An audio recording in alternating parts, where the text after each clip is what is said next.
Good evening, everyone. May I remind you, please, that proceedings this evening may be recorded. Can we take the notice convening the meeting as read? The next item is the minutes of the meeting of the Council held on the 19th of September 2018.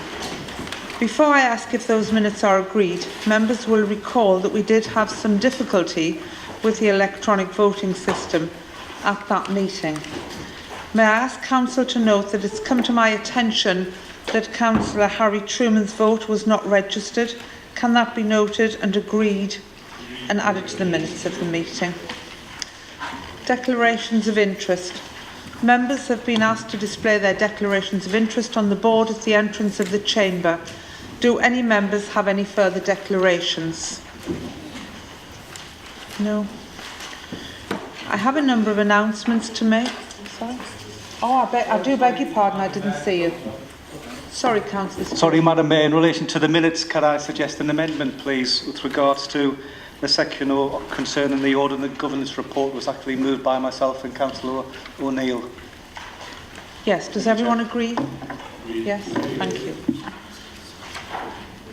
So I have a number of announcements to make. Firstly, I would like to confirm that the Deputy Mayor has formally designated Councillor Diane Snowden as his consort for the remainder of the municipal year. Thank you very much indeed for that, David and Diane. And I would personally like to propose thanks to the Salvation Army on behalf of the councillors of Millfield for their work with the residents. We've had up to 500 homes without electricity for 3 days, and the Millfield Salvation Army done a great job looking after the residents of Millfield. They've opened their centre, they've fed them, watered them, looked after them, and they've been real stars. So thank you very much indeed for that.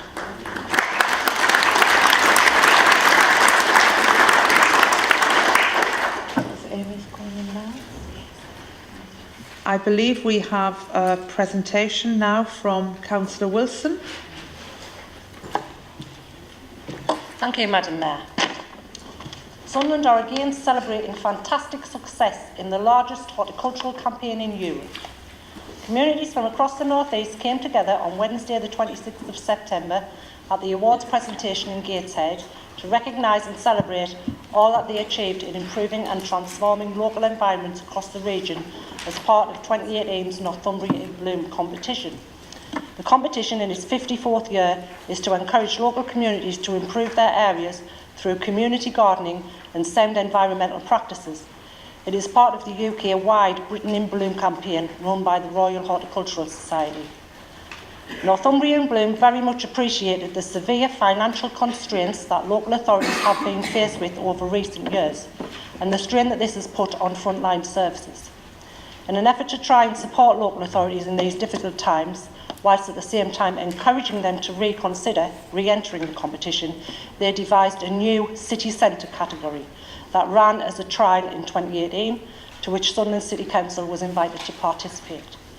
The new category covered a geographical area of 1 kilometre radius taken from a fixed central point decided on by the entrants. Sunderland's route included Mowbray Park, the Winter Gardens, the city centre, Sunnyside Gardens, St Mary's Boulevard, Keele Square and Sunderland's University grounds. Spring judging took place in April and summer judging in July, with the results being announced at the awards presentation on the 26th of September. Sunderland City Council, along with Darlington Council, entered the pilot and both won Silver Gilt Awards. Sunderland further celebrated by being announced as the overall winner of the City Centre category. The award reflects the huge effort put in by dedicated council employees on a daily basis. It also highlights the positive impact of the council working together with the community and partners as a team within the city centre. It gives me great pleasure, Madam Mayor, to present you with this award.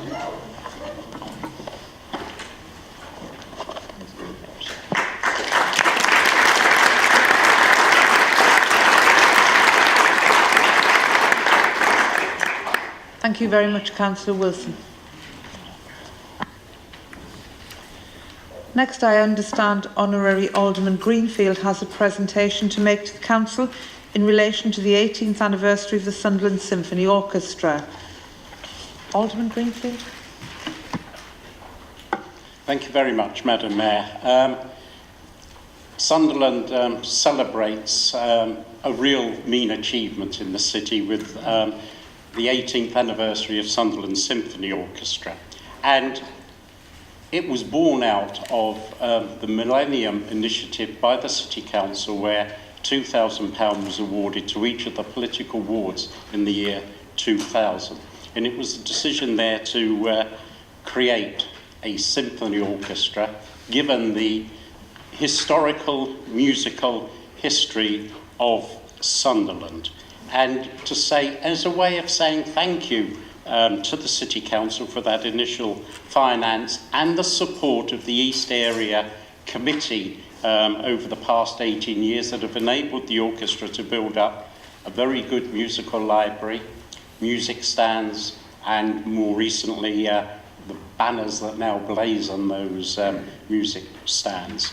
And it's a lovely piece of music that was composed by a member of our orchestra who's now returned to his home in Malaysia, Lawrence Chu, was studying music here at the university, and he fell in love with Sunderland, but more than that, he fell in love with the English coastline from Robin's Hood Bay right up to Bamborough.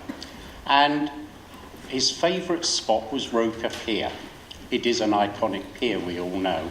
And he sat there, and it became an inspiration for a musical composition, and that musical composition is called Roker Pier. A very dynamic piece of music, a very modern piece of music that you've actually heard yourself, and I know you absolutely adore. And the inspiration that came to Lawrence came his composition. And it's a very evocative piece of music that gives, you just close your eyes when you're listening to the music and you can hear the water, the seas interacting with the walls of a pier. I've had conversation with Councillor Kelly and also Julie Heathcote, who leads in corporate communications, and the City Council might be minded at some stage, if they're doing any promotional work, that it would be a very good feature as a musical background to any promotional work. We have the Roker Pier initiative. It may be used alongside anything in promoting Roker Pier itself. And it's a way of saying thank you to the City Council for supporting the orchestra. It has struggled, but last Christmas we was lucky. It was a lovely Christmas present the week before Christmas last year, where we won an award from Arts Council England. And the good news is, with that money, we are able now to do something that we've always wanted to do over those 18 years, is do some community outreach work in our schools. And we are overwhelmed and oversubscribed with the work that we are doing. And I hope in July next year, we're going to go to the Empire, and all those children from our schools that have engaged in that musical outreach work will be putting on a full performance of Peter in the Wolf. And I hope as many members of the council will come along and support us on that particular occasion. And I'd like to thank George Howe in many ways, because he's been a great supporter of the orchestra. He's been a member of the orchestra for 18 years, and I'm sure that George would tell you how the orchestra has grown in its vibrancy, its dynamics, and what it actually provides for the City Council. And also, I thank the East Area Committee. I'd like to thank Councillor Barry Curran as well, who I hosted when he was Deputy Mayor, one of our concerts. And the following day, he rang me, says, just wonderful, wonderful. What a wonderful orchestra you've got. He says, I want a conversation with you, because when I become mayor, I want to help promote the orchestra. And we need to talk about me becoming an honorary patron of the orchestra. And I want you to organising the orchestra to become a key feature in my mayoral charities, which we positively responded to, and we had a wonderful mayoral concert raising money for those charities that Barry chose for that year. And so it gives me great honour to present a copy of Rocapi. I hope it doesn't sit on the shelf and get dusty, that it is actually utilised. This piece of music is going to take off, believe you me. It is absolutely phenomenal. And it reflects our historical history in Sunderland of being a city of music. William Herschel, great astronomer, great musician, lived in Sunderland and composed his greatest symphony in Sunderland, Symphony 8 in C minor, lead violinist at the Newcastle Orchestra. And he follows, Edward Elgar was a regular visitor to Sunderland to conduct the then Sunderland Philharmonic Orchestra at the turn of the 1900s. And I'd like to present this to the City Council.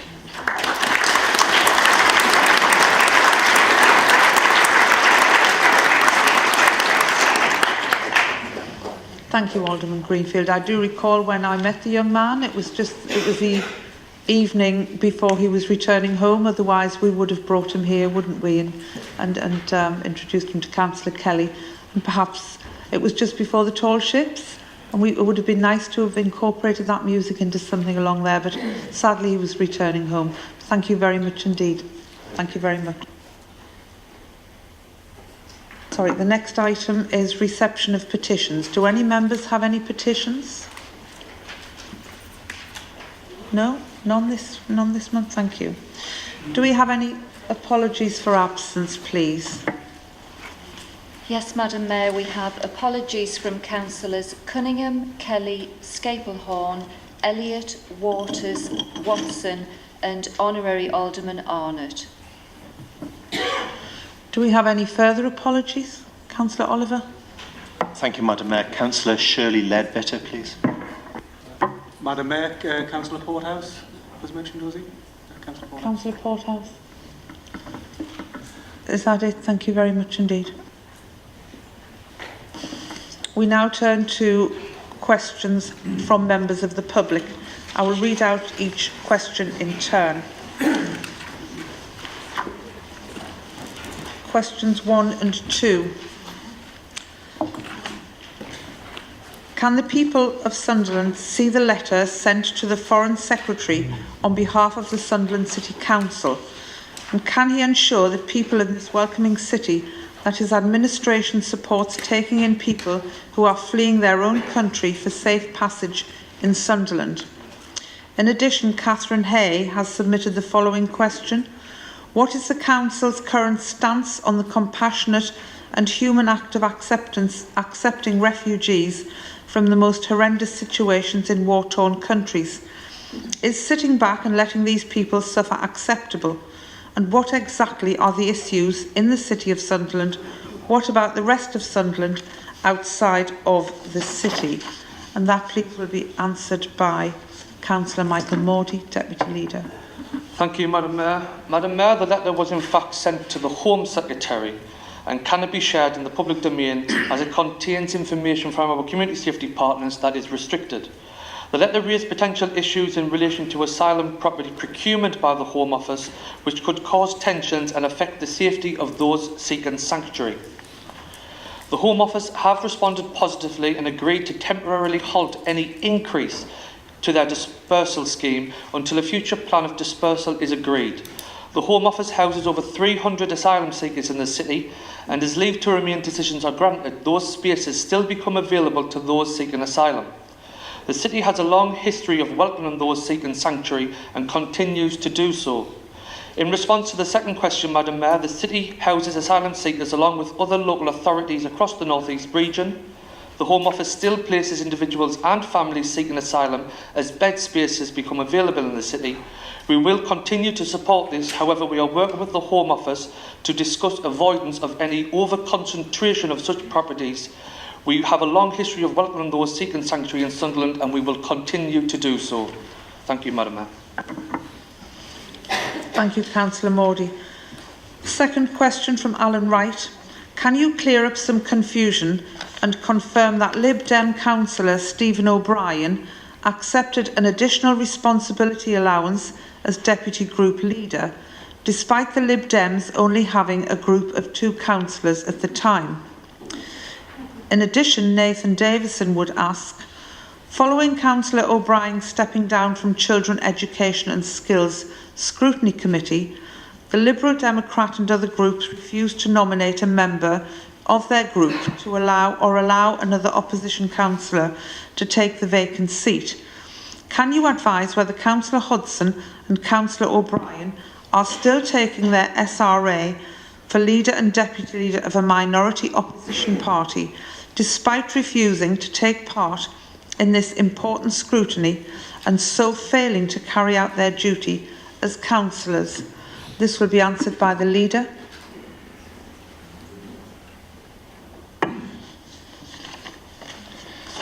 Thank you, Madam Mayor.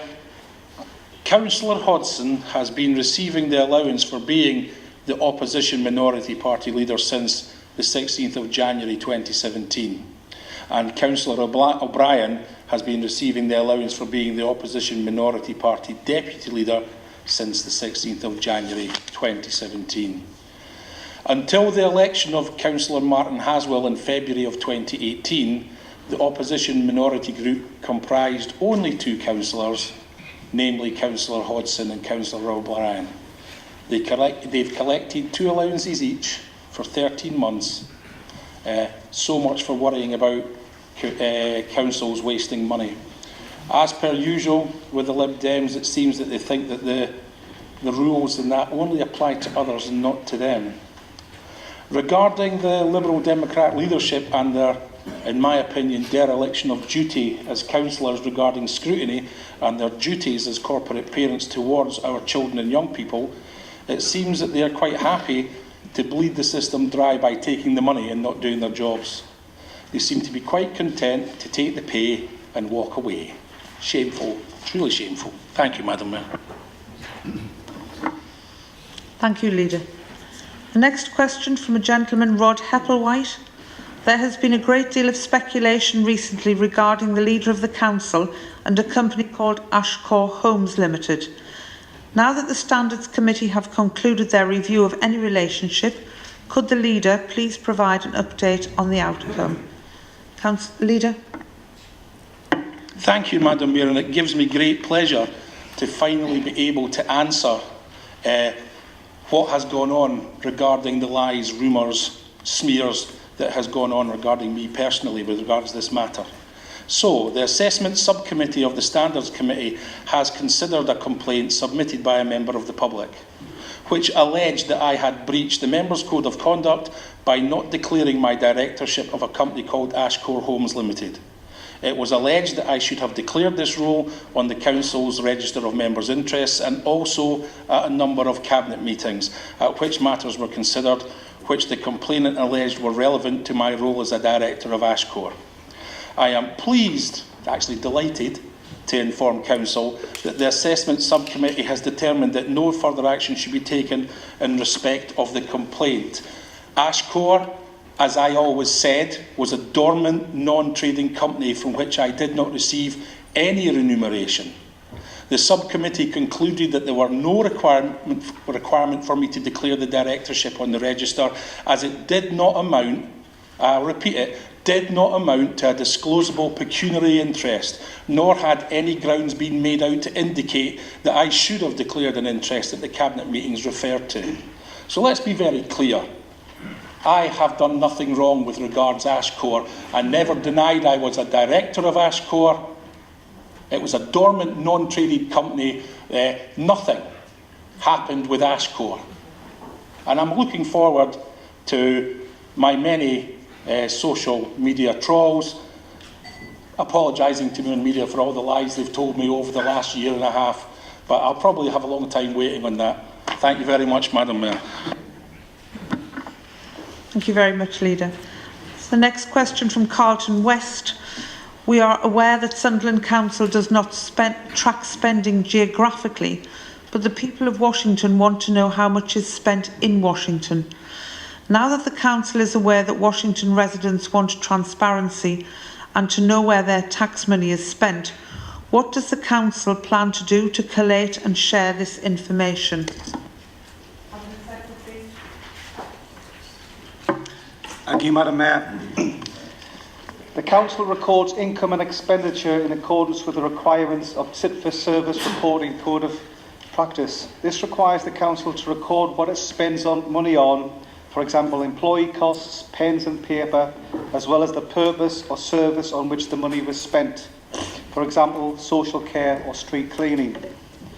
To add an additional dimension of reporting on a geographical basis would add significant additional complexity into our financial reporting.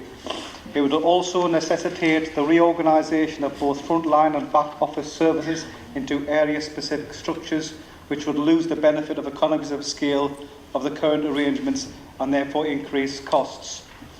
Though I have sympathy, Madam Mayor, with the question, I'm quite also sure that the residents of Washington would love to know the breakdown of the level of cuts that's been inflicted on Washington since 2010 by the cuts in funding this council by the Liberal Democrats and Conservatives.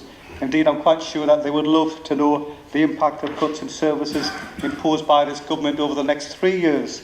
But unfortunately and sadly, given there is no formal accounting requirement to record the costs, I could not honestly recommend that the Council incur additional costs, given that we need to save every penny in order to protect frontline services as far as we can in these difficult days of austerity.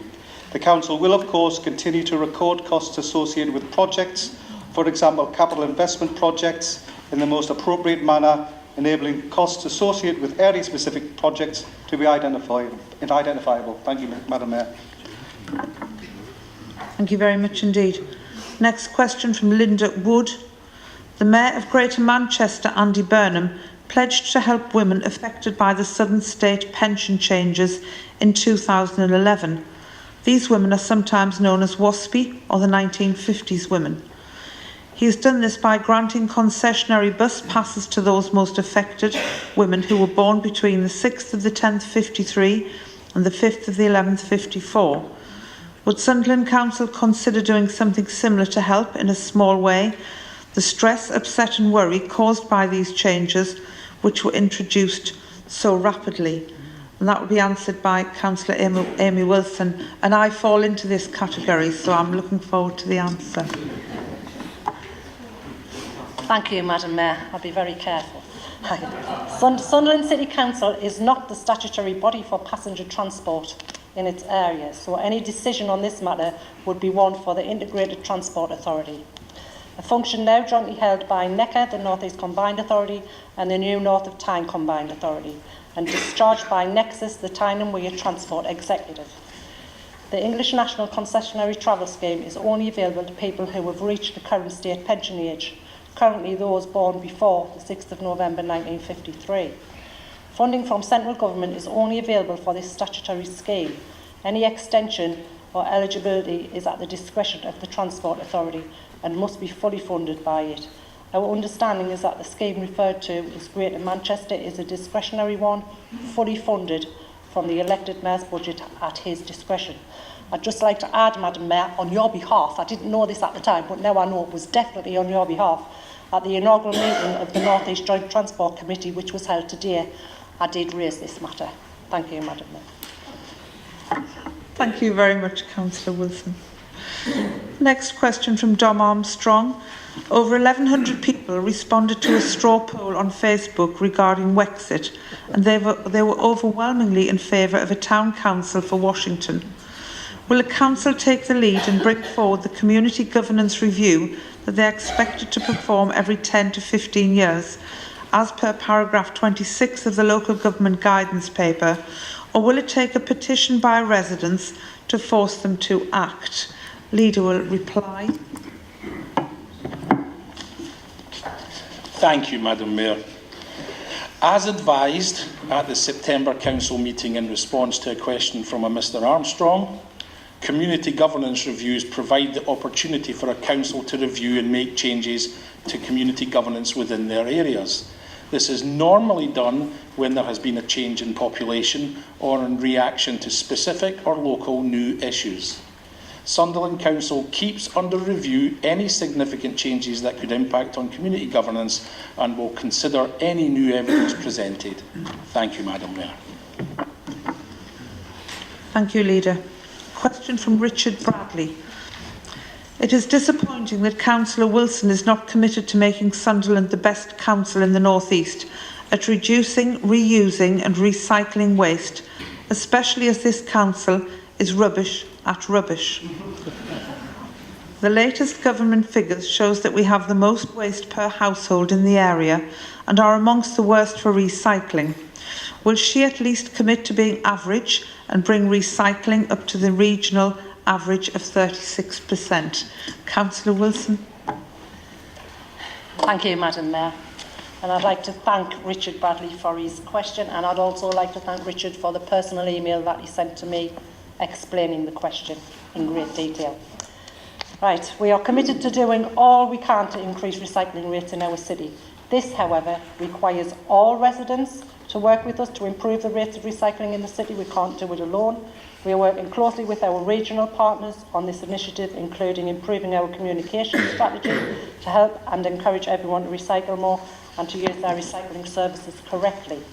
Working with communities to encourage more recycling, we have commissioned work in the last 12 months which has delivered 42 recycling awareness roadshows, held recycling conversations directly with 3,750 residents, talked to 900 residents at their doorstep, and worked with 5,300 school children at school visits. We are also rolling out a new engagement and education programme to help those who are not recycling correctly. As a last resort, we will take action which may ultimately result in fines against those small minority of residents who do not respond to our engagement and education activities and persistently refuse to present their waste properly, preventing recycling and sustainable waste management. I am confident that these measures will increase recycling rates, but at this present moment I cannot commit to a target. Thank you, Madam Mayor. Thank you, Councillor Wilson. Question from Rachel Featherstone. Why have the Council gagging orders to local frontline services, threatening to cut off funding if people involved in running those services are critical of the Council? Leader. Honestly, the Council does not use gagging orders in relation to local frontline services or any other area of its work, Madam Mayor. Thanks, Leader. Can I do the last one? The 15 minutes for public questions are up now, but we only have one question left, so we will Move an read. extension, Madam Mayor. We will read. You're happy to do that? Question from Rachel Lowe. In view of the IPCC report giving the world only 12 years to take action necessary to avoid a climate disaster, will Sunderland Council revisit their strategic plan and evaluate the carbon cost of each element, in particular the unpopular Greenbelt housing plan, which encourages car use even just to get a pint of milk? Deputy Leader. Thank you, Madam Mayor. Madam Mayor, the Core Strategy and Development Plan includes a number of policies to mitigate and address climate change, including policies to reduce dependency on the car and to encourage sustainable transport. The plan must be in accordance with the National Plan and Policy Framework and the requirements for local plans to address and minimise the impacts of climate change. We believe our plans strike the right balance between sustainable growth and protecting the environment. Thank you, Madam Mayor. Thank you very much indeed, Deputy Leader. That concludes the questions from members of the public. We now turn to the report of the Cabinet. I call upon the Leader to move the approval and adoption of the report of the Cabinet and the supplementary report. I so move, Madam Mayor. Deputy Leader, do you second the report? I second the report, Madam Mayor, and reserve the right to speak. Leader, if you would like to speak to the Cabinet report. Thank you, Madam Mayor. The reports within are fully laid out and I think they're self-explanatory. I understand that the majority group in opposition wish to move a reference back. Councillor Oliver, is that correct? Correct, Madam Mayor, yes. I understand that's just on the core strategy, Councillor Oliver? That's correct. Yes, we'll take the reference back first before we go on to the Cabinet. So would you like to speak to the reference back? Yes, thank you, Madam Mayor. Oh, sorry, Councillor Oliver, it needs to be seconded first.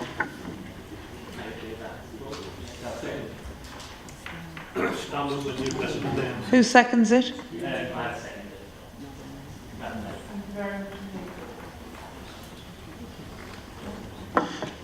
Thank you, Madam Mayor. Madam Mayor, when I saw the size of the local plan that I had to read, I was very tempted to do what Jeremy Corbyn did about the Brexit deal and go on national TV to say, I haven't read it and I don't know what I think. But I shall try and do a little bit better this evening.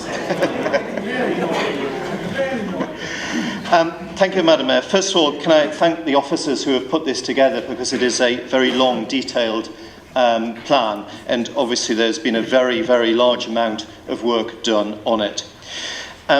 I think one thing I would like to point out that this is not the final time that the Council will vote on the local plan. This is to send it to the Secretary of State and Planning Inspectorate for consideration, so it will come back to Council at some point. Madam Mayor, the Conservative Group does agree with many of the aspirations in the local plan. We do need to lift this city up by various measures, I think epitomised really by the new medical school and the expansion of the university, and that really runs through the report in terms of the consequences, positive consequences of that. We do have some concerns at some parts of the plan, and that's why I'm moving a reference back. Specifically, there does seem in the consultation to be a distinct lack of movement as regards some of the residents' concerns. We would like to highlight those and ask Cabinet if they would consider them again. One of the points I would like to make about the local plan is that however much good there is in it, I do rather think that it may fall on political will. You've got a motion coming up a bit later that wants to turn us in basically a Corbynite council like Preston. So I wonder how much of the local plan will actually go through. But anyway, Madam Mayor, we do have a rather hollowed out city centre. That's the first thing I would like to mention. Much can be done with city centres. I noticed a report in the Journal today saying how that city centres need to offer a much broader offer to residents. But when you look at places like Gateshead, with the Sage and the Conference Centre, they can revitalise these city centres. Dundee, where I was recently, also has a landmark attraction in terms of the new V&A branch. But it's that sort of ambition that will drive Sunderland forward. I did notice that we're going to repair our First World War acoustic mirror, which is great interest to a historian, but I think it will possibly take a little bit more than that to get the visitors coming in. One major point about the city centre mentioned in the local plan, of course, is the Vauxhall site, which is absolutely right that it should be the anchor of the revitalisation of the city centre. But we do not agree, and I think you can probably see that on Look North with Councillor O'Brien as well, that it should be public sector led. It really should be private sector led, because if we always rely on the public sector, if we always rely on government funding, then we leave ourselves very vulnerable. And it must be the private sector that is encouraged to come in and fill that gap. There are also a lot of other buildings in the city centre that could be renovated and provide more accommodation for office staff here. We do recognise that it's quite difficult to renovate the city centre in Sunderland because of the nature of the way the city is set up, especially if Washington declares independence under its Wexit. But I think it was John Prescott who, amongst the many wise things that he said, he once said that Sunderland will develop the city centre once they decide where it is. And that, of course, refers to the different towns that we have within the city. But we do think that we should press on and have a broader offer of leisure, of easier parking, and of cleaner city to really move forward.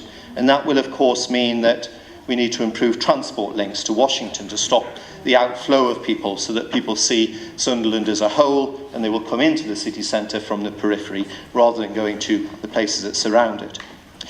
Also welcome in the report, of course, the specific mentions of public health and what the council can do.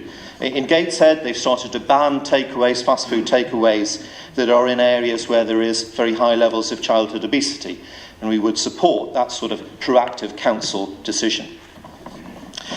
On housing, of course, which is housing in the Green Belt, which is our main concern and the reason why we're referring it back. Yes, we do need more executive and family homes in the city. We noticed that the Liberal Democrats would prefer a higher percentage of affordable housing, but we don't agree with that, or certainly I don't agree with that. I think we do have a lot of affordable housing in the city. Yes, we need more, but the way we need to change, where we have a real deficit, is of course on the sort of executive family homes that stop people from living elsewhere. And of course, if we're going to have a medical school and have people training to be GPs, we want them to live and work in the city.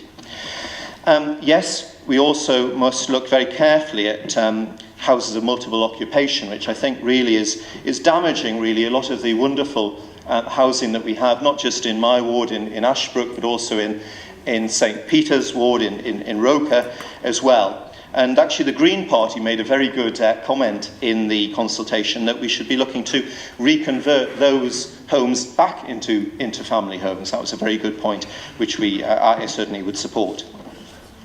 The IAMP is, of course, driving much of the changes to the Green Belt and the expected population growth. But I would say one reason to refer it back is that I am rather dubious of assumptions made that people who work at the IAMP will necessarily or mainly live in the city. If you look at the spread of people who work at Nissan, they really do come from throughout the region, which is what we'd expect. I mean, we gain, by people who live here and work in Newcastle or other places as well. So we would refer that back for further discussion.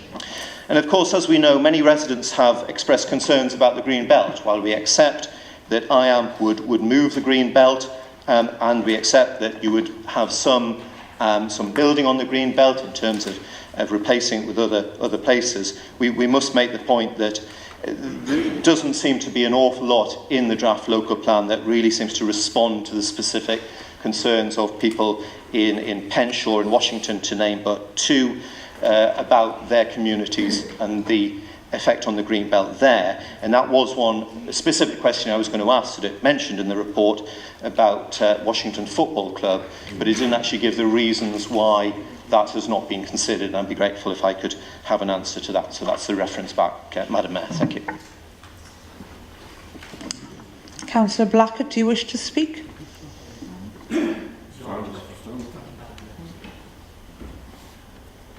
I'm okay, Madam Mayor. Would anyone else wish to speak on the reference back? Councillor Hodgson. Councillor Ward. Councillor Dixon.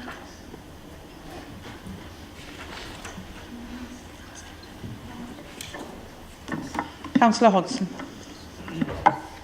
Thank you, Mayor Sunderland. I think the Liberal Democrat group will support this reference back moved by the Conservative group for a number of reasons. I'll try not to overlap too much on what Robert Oliver's already said, except the point about thanking the officers, particularly in terms of compiling the appendix, which we all got sent round together with the tonight's agenda. The huge task, I can't even imagine getting through that task of going through the 9,000 or whatever it was public sort of comments, and they've done a pretty good job, I think, of actually summarising those. I would like to pick up a few points. I wasn't planning to obviously speak on a reference back, but I would like to praise a few things that are really important and are covered very well in this, particularly around page 132 when we're talking about the council's historic environment and its heritage assets. I think there's a really positive, forward-looking, high-minded section of this plan, and I'm really proud to see it in here, that talks about that it's going to be a priority to address heritage risk properties in the city centre. We all know there's a lot of those that need addressing, and it's great that the council's committing to it. 9.26 on page 132, that the Council will seek to increase its knowledge and understanding of its historic environment, reviewing its local heritage designations, undertaking survey and appraisal work, commissioning specialist studies. This is really fantastic, and it's nice to see the Council taking a proactive approach to improving the city centre and Sunderland's historic buildings, many of which are in a poor state. And finally, as well, on that page, making clear that any improvements we are doing with developments in the city centre, access and enjoyment for all groups is going to play a key part. So I'm really, really pleased, and I applaud the Cabinet for and the Council officers for putting that together. Likewise, the commitment to the public realm is really important. I think Robert touched upon the point of Sunderland Station. I'm glad that's in, and I think everybody in this chamber will be really pleased that that's mentioned specifically. I understand that this is obviously a survey going for consultation, but I agree, and it will come back, but I agree with the points raised by the majority opposition group that when you look through many of the areas where there's been significant public concern, the response is often quite minimal and the changes made are minimal, and it doesn't look that great in terms of responding to genuine areas of public concern. A lot of those do relate to the Green Belt, and obviously the area around North Hilton is a particularly strong example when you look at the range of complaints that were put in regarding that one. I would also draw the Council's attention to page 3 of the appendix. This is troubling me greatly, that it says that the residents are concerned that the Council seeks a high growth option but ignores the impact of Brexit on the economy and population growth. To which the Council says, we've taken this into account but consider the plan to be sound and therefore do not propose to make any modifications. None of us know what's happening. The Council's position on Brexit is extremely vague. The position on its Brexit preparations is extremely vague. And I am worried that that we are just sort of saying, we're not going to take it into significant account in this report is troubling. The bit that I would have to draw attention to, and Robert has touched on this, but I must as well, is about the Vaux site. What confuses me about a project that we're sending to the Secretary of State and to the Planning Inspectorate is, if you go to page 73 or page 42 of the booklet, 73 of the agenda, it describes the Vaux site as an opportunity to bring Grade A office space into Sunderland. Talk about companies requiring this space, a huge opportunity to have a positive impact on the future of the city's economy, an opportunity for new homes to create a truly sustainable urban neighbourhood. It talks about high density floor space, a minimum of 200 new homes, a hotel. How does this fit with the public service hub that we've had described and that's come out over the past few weeks and months regarding the Vaux site? What it looks to me is that the Council is putting forward proposals to the Planning Inspectorate and the Secretary of State that it is not going to follow itself. It describes a very different Vaux site to the one that the leader has talked about to the press. And I don't see how those fit together. And that's actually what's really convinced me that we really ought to send this back to the Cabinet, because I don't think this fits with the message the Council has come out with recently regarding their plans for a new civic centre on the site. And on that point, I'll close, Matt. Thank you for your patience. Thank you, Councillor Hodson. Councillor Wood? Thank you, Madam Mayor. I wish to support the reference back proposed by Councillor Oliver. There is much that is good in the report, as he indeed said, and I'd like to make one or two comments on the sustainable transport section. But it is the Green Belt issue, I think, which is a particular concern to us. If we look at it's big page 25, but little page 56, of 352 within the council papers, para 2.75, for example, and I'm now dealing with sustainable transport, it makes the point that bus and metro patronage is strong and growing. Now, except it's strong, but I would question whether it's growing, Madam Mayor. Bus use has been declining for quite some time, and metro usage is not particularly increasing. It might have occasional spurts, but then it seems to lose the passengers again. So I must question that particular statement. On the other hand, the overall report in terms of sustainable transport is, I think, a good one that certainly is worthy of support in the final. The station plans are certainly welcome. But of course, the question as ever is when, isn't it, Madam Mayor, when that development will take place? And will it address simply to the south end of the station, or will it take into account the north end as well? Older members of the council will remember when the north end was in fact the main end of the railway station. Are we to return to those days, or are we going to accept something somewhat smaller? When, for example, might this happen? The recommendation is to encourage cycling. Now again, I think as a general objective that's a good one, but if we're going to do that, we've got to ensure that our cycle lanes are safe. And I must express a particular concern about some cycle lanes in my ward, St Michael's, also the overlapping Silksworth and Ryop wards along Leechmere Road, where the cycle lane, for example, is between the moving traffic and the parked cars. I can hardly imagine a less safe environment for potential cyclists, which presumably is why you don't see many, if any, of them there. Now, it's welcome, too, that the council is committed to protecting the land around the former Leamside railway line, Madam Mayor. I think many of us in this council chamber have spoken in the past about developing that at some point, reopening it, and as I say, that is welcome. The SSTC development too is obviously features within the plan. It's a particularly important scheme.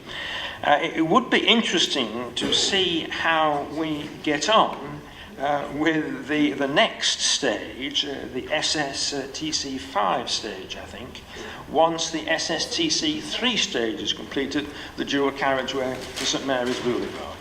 How are we going to deal with the problem from the end of St Mary's Boulevard, where you have the big roundabout, south end of Wearmouth Bridge, with significant congestion of traffic wanting to go straight ahead to the port or turn right into the city centre? Yes, it's okay going left north of the city, Madam Mayor, but it's not within.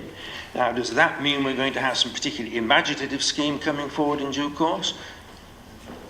Going underneath or a flyover, I don't know. But I raise the point, Madam Mayor, because I think it's very significant. That SSTC 3 scheme is due to hit St Mary's Boulevard and be open fully in 2021, which is coming up very quickly.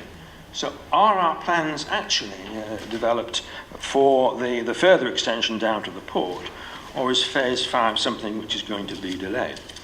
Now, those are my comments on sustainable transport. Can I please return to the green belt?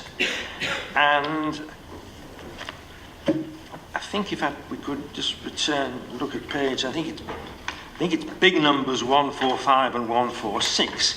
It's actually it might be the other way around. It might be small numbers 145 and 146. It's slightly confusing, Madam Mayor, when we have agendas with different page numbers. I'm sure it's not meant to confuse, but perhaps it keeps us on our toes in terms of reading agendas and being sure where we are. Yes, it's big 115 and page 146 of 352. It's the box in the top left-hand corner, which is a continuation of the box on the previous page, NE6 green belt. And it's section 3 there, and you'll notice that it said initially, I think, development in the green belt may be permitted. But now, may has been crossed out and it now says will. Now that, to me, suggests that the council is softening its approach to developing within the green belt. And that is something which does concern me. Now, I accept the principle that the green belt should be used in exceptional cases, for example. There can be development in exceptional cases. And unlike my Liberal Democrat colleagues, I accept that the IAMP is one of the examples, that the IAMP should go ahead. But I'm very uneasy, for example, about the North Hilton proposal that Councillor Hodson actually mentioned. He and I have visited the site, certainly, in the ferryboat lane area. Here we have land bounded by the A1231, the bridge and the river, and it's proposed to take 2 fairly large fields for development. Undulating fields, recently purchased by developers, if that was an interesting point perhaps that members of the council might like to take on board. The fauna and the flora will be certainly badly affected, and the proposed access is via an already very busy roundabout on a narrow road, well, the narrow access road, certainly. So, you see, this is why one begins to have some concern, Madam Mayor, about the future of the green belt in the city and whether it really is going to be protected as it should. Just as I have other concerns about other potential developments. Now, certainly in St Chad's Ward, for example, West Park attracted a considerable amount of publicity. But there are other green grassed areas within the city used for sporting and other purposes, Madam Mayor, which I think the Council has its eye on, and I think will prove controversial if it does come, indeed, to plans to develop those particular areas. So I think for those reasons, Madam Mayor, it would be advisable if the Council took a further look and we referred back the actual plan. Thank you. Thank you, Councillor Ward. Councillor Dixon. Thanks very much, Madam Mayor. I'll just stick with bullet points because I can only count up to 100, so I'll leave it at that. I'd like to support Councillors Oliver and Ward in what they've said about the green belt. I had some things to say, but they've said it very eloquently, so just leave it at that. I support everything that they've mentioned. This is a comprehensive piece of work, and those who contributed should be commended for their research. It should lead to a clearer, a more autonomous strategy unique to Sunderland, things like licensing, planning and HMOs. I'd just like to concentrate on a few items, some concerns. Possibly you could answer the question. Reference to healthy communities, and Councillor Oliver's mentioned the hot food takeaways, which have basically been talked about in this chamber and in committee for years now.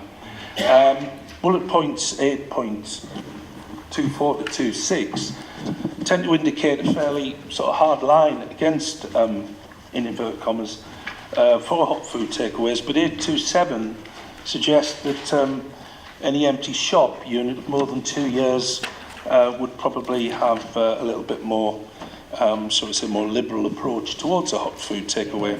No reference to our great colleagues here. To me, a hot food takeaway is a hot food takeaway, whether a shop has been empty for 2 years or not. So I'm concerned about that. And if anybody of the leadership can answer that, I'd be very grateful. Councillor Oliver talked about affordable housing. It's one of the mysteries to me why we never promote the second-hand housing stock that we have in the city. We have some lovely cottages, terraced houses, ex-local authority semi-detached houses, the lot. The average price as of 2014 in the report of property in Sunderland is £107,000, and people's eyes would light up if they knew about that, and we need to try and encourage people to come and live in our city at that price level, as well as the executive style houses. Empty residential properties, bullet point 6.8. We've talked about empty houses again for many, many years. I've looked on websites of other councils. It's a very difficult one, I understand that. But I would like to maybe throw a question over to the leadership on the other side about a Neighbourhood Planning Act 2017, which has its aim to speed up and simplify the process of compulsory purchase orders for local authorities for empty properties. And I'd be grateful to know if anything's been looked into and whether there seems to be any merit there.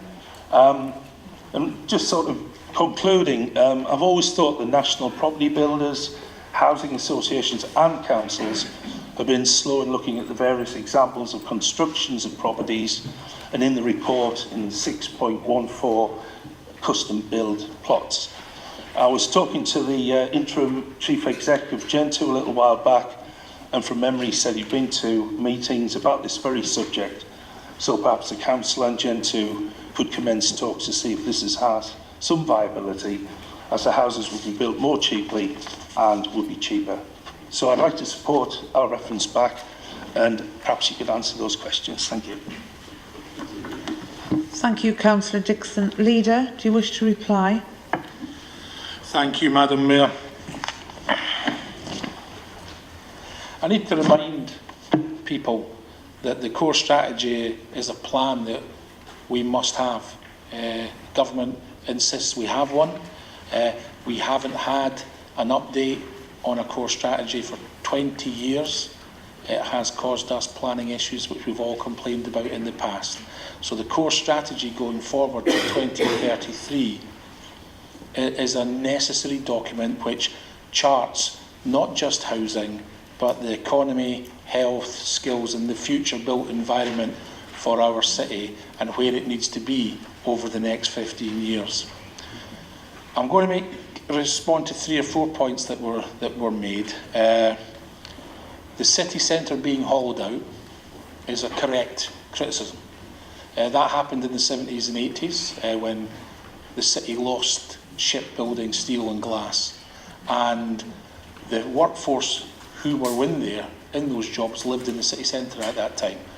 The jobs that the council replaced them with over the next 15 years all went to the west of the city, Nissan, Raven Bridge, Doxford, and that ended up with a donut. So I agree the point that Councillor Oliver made on that was correct. We need to fix that hollowed out city centre, which is actually what we are doing. But when this Labour group comes forward with proposals to fix the city centre, and we're coming forward with them at pace now, Councillor Oliver then complains about it on Look North along with Councillor O'Brien.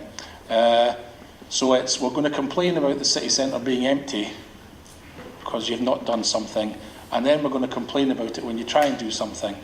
That cannot be right or sensible, Councillor Oliver. There is no point comparing us to Newcastle Gateshead and mentioning the Baltic and the Sage and Hancock and all the lovely things that Newcastle and Gateshead got 10 to 15 years ago, because they got all the One North East money that the Regional Development Agency, which funnily enough, which was based in Newcastle, spent on Newcastle and Gateshead. And Sunderland, Durham, the Tees Valley got nothing. So that is why their city centre has those buildings. Nothing to do with us as a local authority. The money was given to where the RDA was based, and I do wish they'd been even more even-handed, Robert. We'd have probably been in a better place. Just where are the private sector businesses at the moment? Because I have to tell you, Brexit and austerity seems to have dampened their enthusiasm for investing. Now, the Vox site has 1 million square feet on it. We may take up, if it's the agreement of planning, if the civic centre moves to the Vox site as what I would like to see, a public sector hub as an anchor tenant, helping drive 1,200 plus jobs in the new city centre, driving that nighttime economy. If that goes ahead, that's only 200,000 square feet, roughly, plus or minus a couple of thousand. The beam, which is on there now getting fitted out, ready to go for April next year when it's all that work's done, 60,000 square feet. So there is plenty of room for commercial businesses, and we are, as a local authority, in discussions, commercially sensitive discussions with businesses at the moment. But there's plenty of space on the Vox site, gentlemen, ladies, to put a mix of the public sector and the private sector on, and I am sure that will come over time, but I can't give you a good news story about it yet because we haven't got any agreements with business yet. But business does seem to be very nervous because of Brexit, and we all get that, and I'm trying not to make a political point about it. It is holding back investment across the UK at the moment, and that might delay things until we get past the 29th of March. Delaying the core strategy will put getting our core strategy back by at least a year. So if we don't do it to the timetable that we're trying to do tonight, it will be delayed by at least a year, and the cost to the city's economy because of that will run into the millions of pounds over time. I don't think that's a price worth paying. This is not the end of the process. After this, and as once again Councillor Oliver said, it now goes to an examination in public. It goes to the planning inspector in January. The planning inspector will then look at every detail, every line of that report, plus all 68 supportive documents, plus further comment, because consultation happens again during that period. So all of next year will be taken up with the planning inspector, with their microscope, looking at the core strategy to ensure that it is as fit for purpose as we hope it is. There is no way in a document that's big, that is that important to us, covering the whole of the city, covering all of the areas that it covers, that we can keep everybody happy. It is impossible. We will build houses in some places that people don't want. We will put industry in some places that people don't want. We will move things as the city infrastructure changes, because we're in the 21st century. Councillors are here to make those tough decisions, because this is a big decision. The council needs to move forward in the 21st century with its housing need, its economy need, for its land use, for industry, and as I've said, health, skills, and everything that goes with it. So I can't agree with a reference back, because I think it would be very damaging to us. I will be voting against the reference back, but I do appreciate the comments that were made, because I genuinely think they were made in good faith, but I think it would be the wrong thing, Madam Mayor. Thank you very much. Thank you for that, Leader. We'll now vote on the reference back.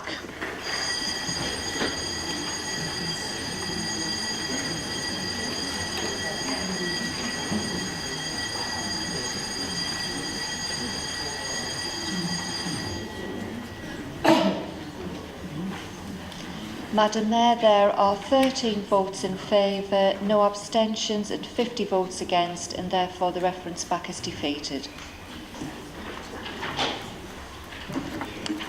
Thank you very much indeed. Before I ask for comments and questions on the Cabinet report, are there any other amendments or reference backs that anyone would wish to make?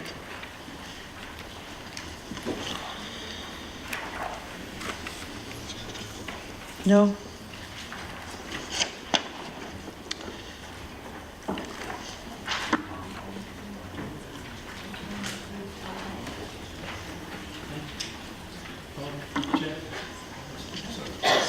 Yes, Councillor Dixon, sorry. My apologies, I wanted to speak on the gambling side, but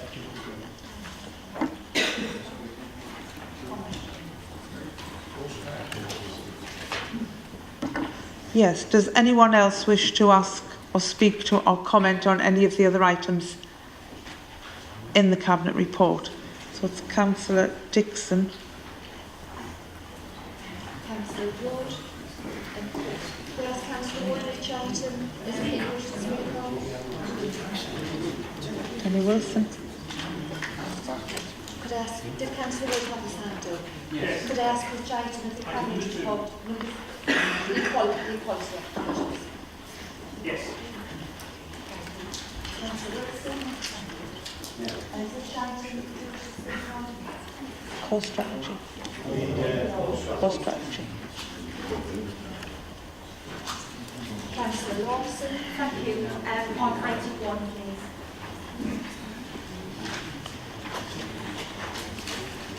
Right. Right. First, we'll take Councillor Denny Wilson on the core strategy. Thank you, Madam Mayor. Point of order, Madam Mayor. Point of order. Are we separating the core strategy from the Cabinet papers? Leader, we will separate the core strategy when we come to the vote at the end. We will have 2 votes, one on the core strategy, which I understand is what is being raised, and one on the Cabinet report.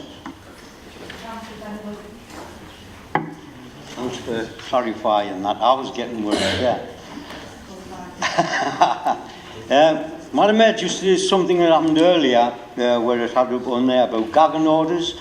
Just to prove there isn't any gagging by the Labour Party, the Castle Ward councillors will not be voting for the core strategy. We'll be voting against it as it applies on page 81 for developments to North Hilton. We've made our case to the Secretary of State, so we'll just have to wait and see what happens. But it is proof to everybody the Labour Party doesn't gag anybody.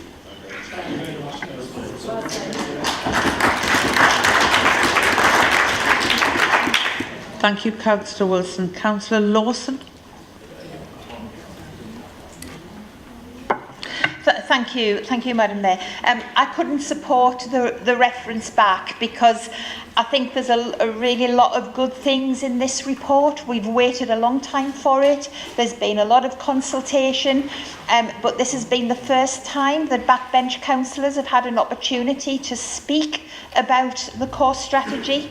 I particularly welcome the proposals for economic development and improving health outcomes in the city. Really pleased about sustaining local shopping centres and limiting fast food outlets. However, there are very few references to the views expressed by a significant number of residents, especially in relation to the concerns about future development of the Green Belt in Penshaw. And having worked with a lot of local people, I was very disappointed to see that there wasn't much reference made to what they had told us. If you look in the document, pages 46 and 51 specifically mentions the coalfield. And that's an area of the city that's been a focus of new housing and housing regeneration for the past 20 years now. There's an acknowledgement also within the report that the support and infrastructure will need significant investment. And as more and more houses continue to be built, local residents feel and see the pressure on that infrastructure every day. Yet the proposals for the possibility of 400 more houses on privately owned land within the Green Belt at Penshaw is still contained within that document, still contained within the plan. A proposal driven by a wealthy landowner, a profit-driven building company who've already made representations throughout the consultation period that site is capable of holding more houses. So let's be clear, because this isn't about NIMBYism. The hundreds of people living in the Shiny Row ward are welcoming people. A lot of them live on new houses that were built on fields. It's not about NIMBYism, it's about an infrastructure that's already groaning under traffic problems, groaning under school play shortages, and they have serious concerns for the environment around Harrington Country Park. And more concerning is I've ploughed through what is by necessity a very wordy document, and I appreciate that. There's an awful lot of work gone into it, I acknowledge that.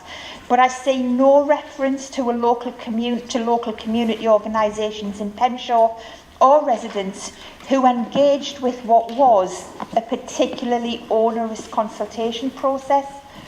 Their representations are mentioned briefly, although not accredited to them, but major building companies, landowners, government agencies, church commissioners have all had their concerns acknowledged in more detail. So, sorry, I'm appealing to the audience, Madam Mayor. I don't know if there's anybody there from Penn. I really don't know. I know we've got a long way to go. I know this is going to the planning inspector. I know that people will still be able to have their say. I know that it's a long time before we'll have that decision yet. It seems as if it's been going on for a long time and it'll go on for longer. But I do feel that that decision, when it's made, would have been much better informed by the council, at least acknowledging the very real concerns of residents in relation to the Green Belt. And that's all I want to say on the matter, Madam Mayor. Thank you. Thank you very much indeed for that, Councillor Lawson. Can we now take Councillor Wood's comments on the equality? Thank you, Madam Mayor. It's a question rather than a comment. By giving powers to the Executive Director of Economy or Place, is there still a need for a committee to review these items?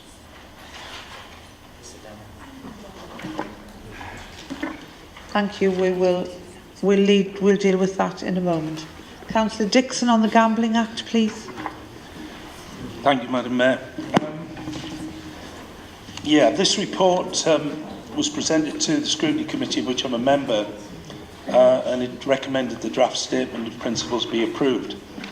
But that did not mean questions were not asked, of course, and I'd like to make brief reference to them tonight, plus any other points. Technically, this report is perfectly sound and clearly does its job, outlining basics, but its content could really be replicated into any 3-year period of which it is required to be presented by the Gambling Act 2005. Because there's one very important component missing from it, and that is reference to the people of the City of Sunderland, or at least some of them. For example, we have an Appendix 3 on behalf of the ABB, the Association of British Bookmakers, which is actually very interesting and makes reference to much more updated information than the Gambling Act itself. But I would have thought one of the most important aspects of this report would have been to note the responses of the local charity, namely the NECA, the North East Council on Addictions, a local charity concerned with gambling misuse. What have they said? Well, we don't know. We have plenty of bookmakers consulted, but no more organisations, projects in the city who deal with issues such as mental health, and that includes gambling. So a couple of reports along those lines to go along with the bookmakers would have been welcome. The report on behalf of the ABB moves away from the restricted reference to the Gambling Act and includes information about them working with local authorities, including how staff are trained, how to intervene and direct problem gamblers to support services, plus much more information besides. Do they work with our authority? That would have been welcome to know. And the report does not make reference to the vexed issues of the betting machines, fixed odds betting terminals, which have been in the news over the past few months, indeed years. And thankfully, we'll see a maximum bet of £100 reduced to £2 from next April. And a passing reference to the high principles of a minister who recently resigned because the implementation was going to be delayed by just 6 months. A brief visit to any national bookmaker just down the road in Park Lane, if you wish, will see many of these machines and gaming machines, a far cry from the days when bookies would take your lucky 15 bet or the next football match pools. When I paid a recent visit there were certainly more people on machines than watching the 1:30 from Plumpton.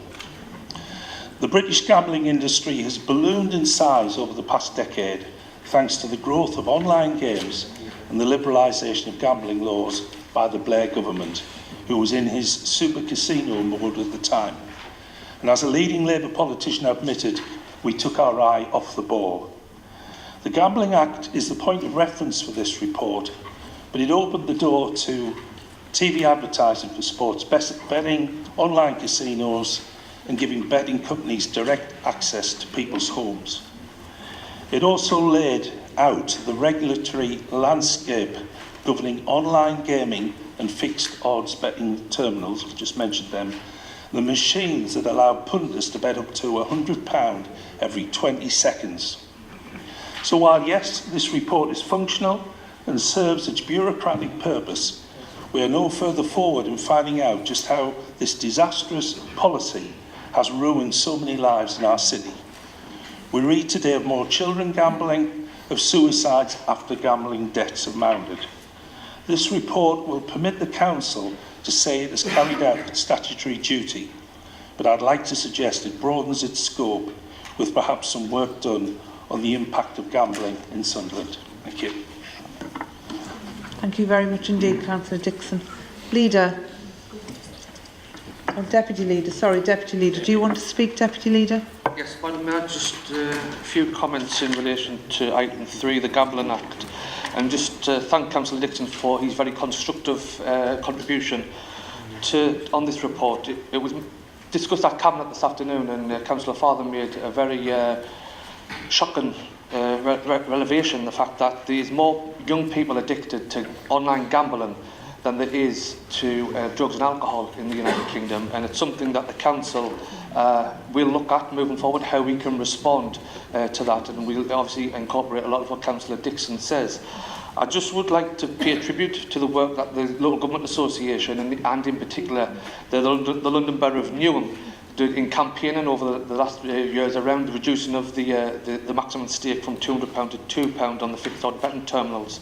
And it's not often that I get up and praise a Conservative Member of Parliament, but I think the principled decision of Tracy Crouch, the former sportsman who resigned from the government over the the delay and forced the government into a U-turn and to bring this legislation forward in April is a welcome thing. I think she should be rightly be praised, because even that delay of that 6-month period would cause significant adverse harm to a lot of people in Sunderland and across the country, so that was a welcome news.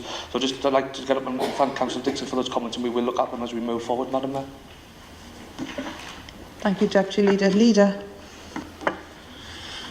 Thank you, Madam Mayor. Very quickly, Councillor Wood's question is that we must have a named officer as part of the process of the documents going to the Regulatory Committee. It's part and parcel of the documentation. It may be you were unaware of that, so that's why it's done that way. And Councillor Mordy's covered the comments that I would have made regarding Councillor Dixon's comments, so that will keep it at that, Madam Mayor. Thank you. Thank you. We're now going to take 2 votes. One on the Cabinet's recommendation regarding the core strategy and development plan, followed by a vote on the remainder of the Cabinet's recommendations.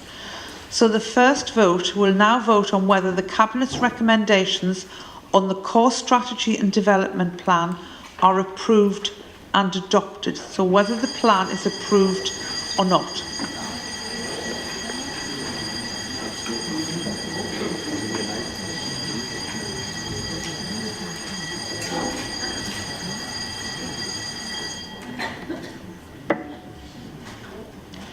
Madam Mayor, there are 47 votes in favour, no abstentions, 16 votes against, and therefore the Cabinet's recommendations are approved and adopted. Thank you. The second vote will be a vote for the approval and adoption of the remainder of the Cabinet report and recommendations.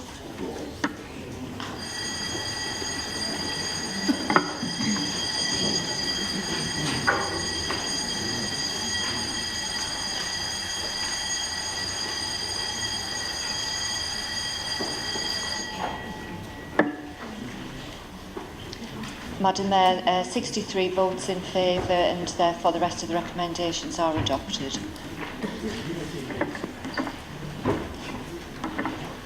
Thank you very much indeed. I now call upon the Cabinet Secretary to move and approve and adopt the report of the Audit and Governance Committee. Cabinet Secretary. Move the report, Madam Mayor. Councillor O'Neill, do you second the report? I second the report, Madam Mayor. Thank you. Cabinet Secretary, would you like to speak to the report? Just briefly, Madam Mayor, to confirm that it's yet again a letter that confirms that this Council is providing a strong financial management system in place and strong governance arrangements quite across the whole Council, and we just welcome the letter. Thank you, Madam Mayor. Does any member wish to speak to the report? Please raise your hand. No? Sorry. Councillor Wood, sorry, I didn't see. Thank you. Thank you, Madam Mayor. It is a question on the audit of financial statements, specifically with IT assets. We hear many days of the paucity of the Council, and yet £13,000 worth of IT equipment went missing. So my question is, the management has agreed to review this issue, which sounds calm and sensible, but what was the answer? What was the outcome? Where is that £13,000 worth of kit? Thank you very much. Cabinet Secretary.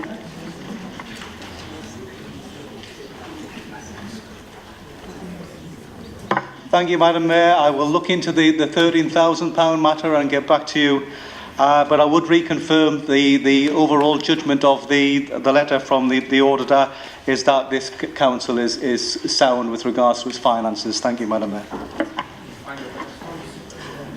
Thank you, Cabinet Secretary. Councillor O'Neill, do you wish to comment? Do you wish to speak? Thank you, Madam Mayor. Just to reiterate the Cabinet Secretary's comments, it's yet another positive report from the Auditor. It just goes to confirm the good work that it happens here in the Council. Thank you.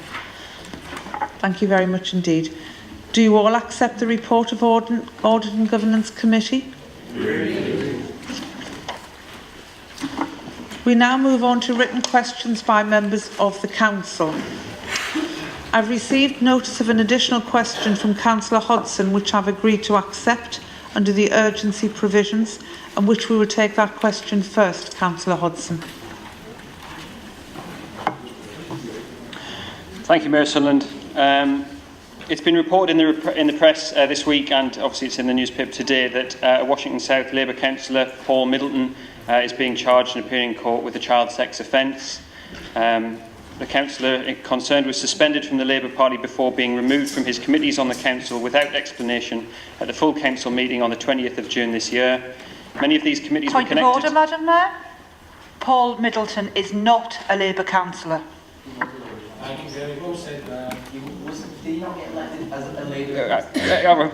happy to stand corrected, sorry.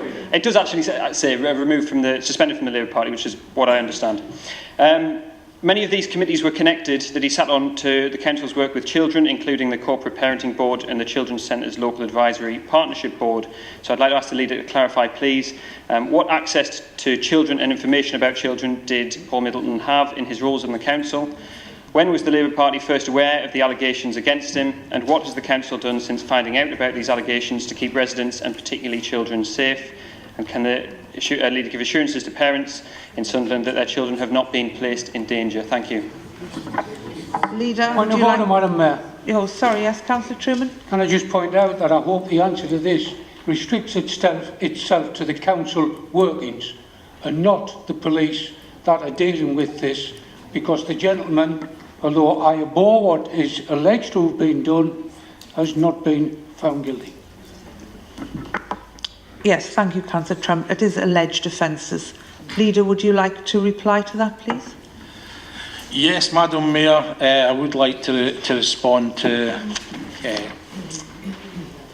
question from Councillor Hodson, and I will reiterate what Councillor Snowden just said, and that Councillor Middleton is not a Labour councillor and has not been since June 2018. I can assure residents of Sunderland that steps were taken immediately in the light of certain allegations of which we received notice to ensure that children would not be at risk in connection with any council functions or activities. It would not be appropriate to comment further at this time, since this is an ongoing police matter, as Councillor Truman has rightly pointed out, with a court hearing in December. Thank you, Madam Mayor. Thank you, Leader. We'll now go back to the list. Councillor one is from, question 1 is from Councillor Margaret Beck. Thank you, Madam Mayor. Considering the appalling effect that single-use plastics have on our environment, particularly our rivers, seas and oceans, could the Leader of the Council consider instructing the Chief Executive to bring forth a plan to eliminate these plastics across the whole city? Could he also give an assurance that such a plan and time frame for implementation for forthcoming before the end of the year, please? Thank you, Madam Mayor. Thank you, Councillor Beck. Councillor Mordy. Thank you, Madam Mayor. Madam Mayor, everyone will be aware from the wide media coverage of the effects that plastic is having on our environment, particularly, as Councillor Beck says, on our rivers, seas and oceans. I can confirm, therefore, Madam Mayor, that the Council is absolutely committed to do our part by ceasing the use of single-use plastics as soon as practical, and on this basis a plan and time frame will be brought forward by the end of the financial year. Thank you, Madam Mayor. Thank you very much indeed. Councillor Peter Wood will read the second question, to be answered by Councillor Paul Stewart. Thank you, Madam Mayor. Does the Council have any plans to require payment by electronic means only? I'd like to thank Councillor Wood for the previous notice of the question. The Council actively encourages its residents and customers to make payments by electronic means, whether that is online via the Council's website or through automated telephone payment lines or via BACS or by direct debit. When residents visit the contact centres in person to make payments, staff support them by showing them how they can use online facilities to make payments, which saves both the customer and the Council time in the future. In addition, through working with Gen 2, customers and residents are able to make payments at certain Gen 2 offices in relation to amounts due to the council. However, there are some residents who do not have a bank account and are therefore unable to make payments electronically and rely upon cash. Given this and the need to maximise income collection in order to provide funding for council services, payments continue to be accepted by non-electronic methods. Thank you, Madam Mayor. Thank you very much indeed. Question 3, Councillor Andrew Wood, to be answered by Councillor Michael Mordy. Thank you, Madam Mayor. The Council Leader has stated that Sunderland City Council was one of the first to begin preparations for Brexit shortly prior to the EU referendum taking place in 2016. My question is, how close to completion is that report? When will the impact assessment plans for Brexit be published and made available for elected members and for the public? Other local authorities have done this. When is ours going to be ready? Thank you very much.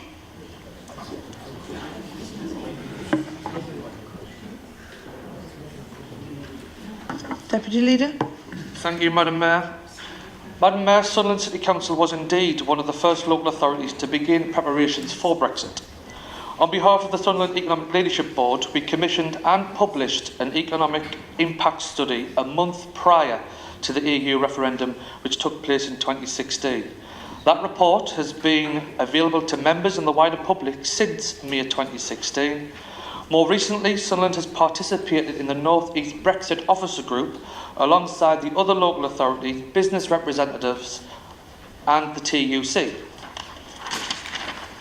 which has published a review of the Brexit impact research as it pertains to the North East region, and that was published in June 2018. Neither of these studies concludes that Brexit is good news for Sunderland, but both do make clear that a good deal is better than no deal. In recent months, local authorities have been asked by the government to examine their plans in the event of there being no deal or a hard Brexit, as have businesses and other institutions like the NHS and our universities. Sunderland City Council had already begun work before this request was made. The key challenge for the UK in the event of a hard Brexit is about business continuity and ensuring as best we can that supplies get through and everyday life is not badly disrupted. However, many of the influencing factors, such as the lengthy checks on imports and exports at our ports or reciprocal freedoms to travel to and from the EU, are not in our hands as local authorities, but instead lie either with the EU Commission or the UK Government, or both. Be assured that Sunderland City Council will do what it can to ensure the most vulnerable within our society do not suffer unduly. That review work will rightly continue up to and beyond March 29th, 2019, which is when the UK is due to leave the European Union. Thank you, Madam Mayor. Thank you very much, Councillor Mordy.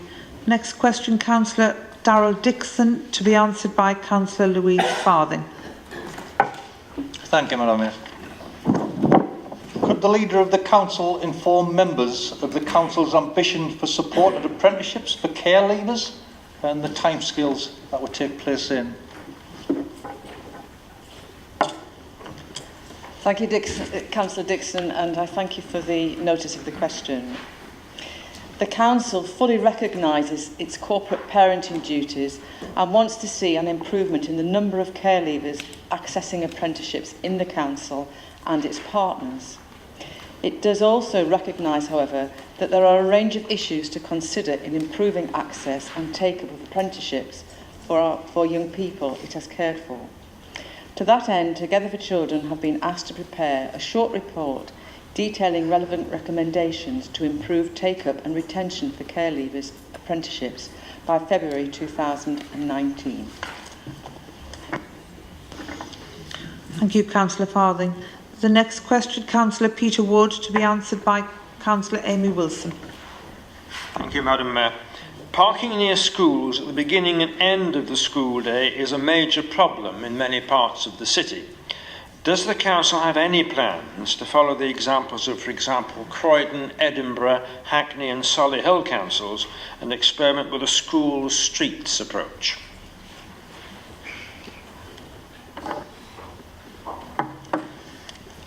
Thank you, Madam Mayor, and thank you, Councillor. I'd like to thank Councillor Peterwood for prior notice of the question. This council has examined how different councils operate such schemes, and we've concluded that with over 130 schools in the city, the introduction of such a scheme could not be implemented or effectively enforced with the resources currently available to the council and other partners. But we will continue to enforce with our mobile camera car where traffic regulations allow. Thank you, Madam Mayor. Thank you, Councillor Wilson. The next question is Councillor Stephen O'Brien, and I've agreed with Councillor O'Brien to read it on his behalf. Given his actions in this chamber and on social media, does a leader think it's acceptable to abuse people based on their ability to spell? If so, is it really possible for him to be a disability champion? Leader. Thank you, Madam Mayor.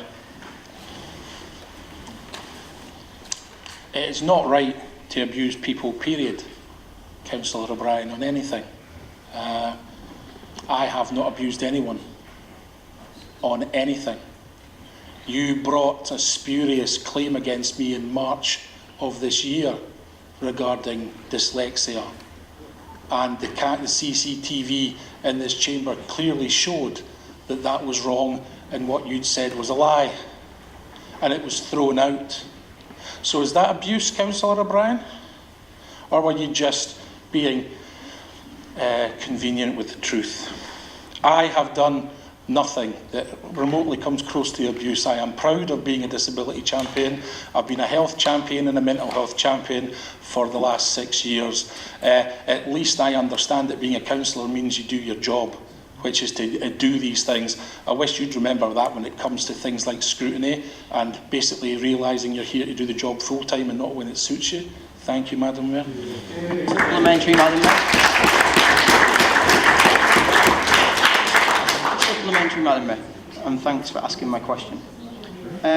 You used a phrase, and I quote, to a Christopher Marshall, "Get spell check, idiot." Do you think that's acceptable for a disability champion, or indeed the leader of our council, to be abusing residents of Sunderland? Councillor O'Brien, you've had the leader's answer. I think we'll leave it at that and move on to the next question, please. Next question is by Councillor Essel, to be replied to by Councillor Miller. It's a question least likely to appear in the Sunderland Echo, I suspect. Could the leader inform the council of the situation regarding Councillors O'Brien and Appleby's apparent misuse of public funds for party political gains in direct contravention of the council's constitution, which clearly prohibits such behaviour? Leader. Thank you, Madam Mayor. Of course, it gives me no pleasure to point out to Councillor O'Brien that people in glass houses should be careful when they throw rocks. It has already been reported in the press that a formal complaint has been submitted to the Standards Committee in respect of alleged use or misuse of council resources for political purposes by Councillors O'Brien and Appleby. That complaint will be dealt with in accordance with the Council's procedures for dealing with allegations regarding breaches of the Members' Code of Conduct. As leader, it would not be appropriate for me to comment further at this stage, but I would like to thank Councillor Essel for raising the question so that members of the public are kept aware of the situation. Thank you, Madam Mayor. Thank you very much indeed. Question 8, Councillor Bob Francis, to be replied to by Councillor Graham Miller. Thank you, Madam Mayor.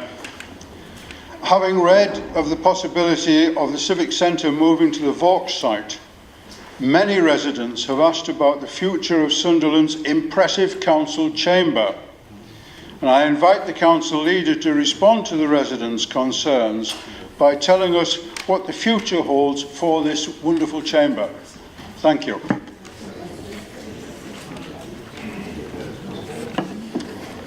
Madam Mayor, and I'd like to thank Councillor Francis for prior knowledge of the question. The business case for the development of a new civic centre and public sector hub will be brought to Cabinet in 2019. The detail in respect of the treatment of important parts of the current civic centre is to be dealt with as part of that business case, which has not yet been completed, Councillor Francis. The new civic centre and public sector hub building will be an efficient, modern and flexible building and will incorporate a meeting space that reflects the importance and political significance of the council chamber. So you'll have to watch this space, Bob, because we've not got the detail yet. Thank you, Madam Mayor.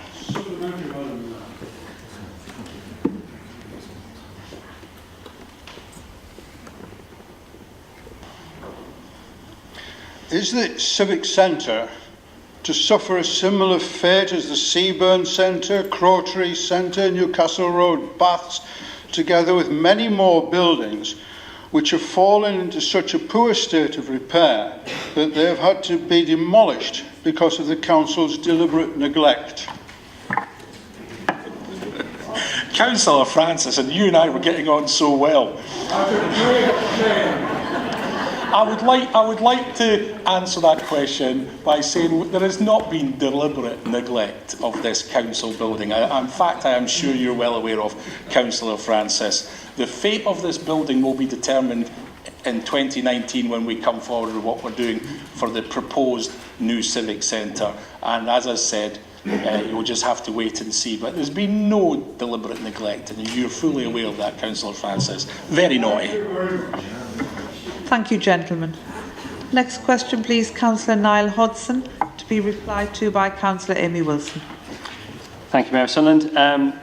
As I'm sure you'll know, Mayor, it's in our ward and it's been quite a big bit of news recently. Following a fire across 3 business premises in Hilton Road in September, there's been a partial road closure in place, causing serious delays to traffic. Whilst I appreciate that the circumstances are unusual, this is simply too long for such an important route into and out of the city to be blocked. Can the Leader reassure the Council that steps are being taken to reopen the road as a matter of urgency? Thank you.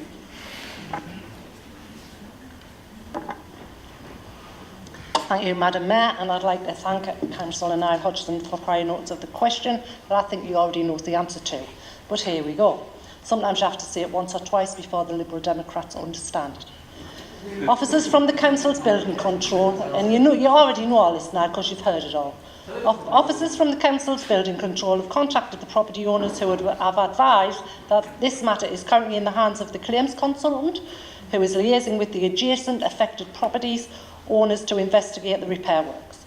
Currently, the roofs of both properties are structurally unstable and in the interest of public safety, which we care about on this side of the chamber, and the footpaths directly adjacent to the affected property have been temporarily closed off and the road restricted to one lane by the installation of traffic lights. You're also aware, Councillor Hodgson, that the traffic lights were stolen. So the traffic lights are only there from 7 a.m. till 7 p.m. and then we remove them and then we put them back the next day. But you already know all that information. Thank you, Madam Mayor. Thank you very much indeed, Councillor Wilson. Councillor Fiona Miller will be the next question, answered by Councillor Louise Farthing. Thank you, Madam Mayor.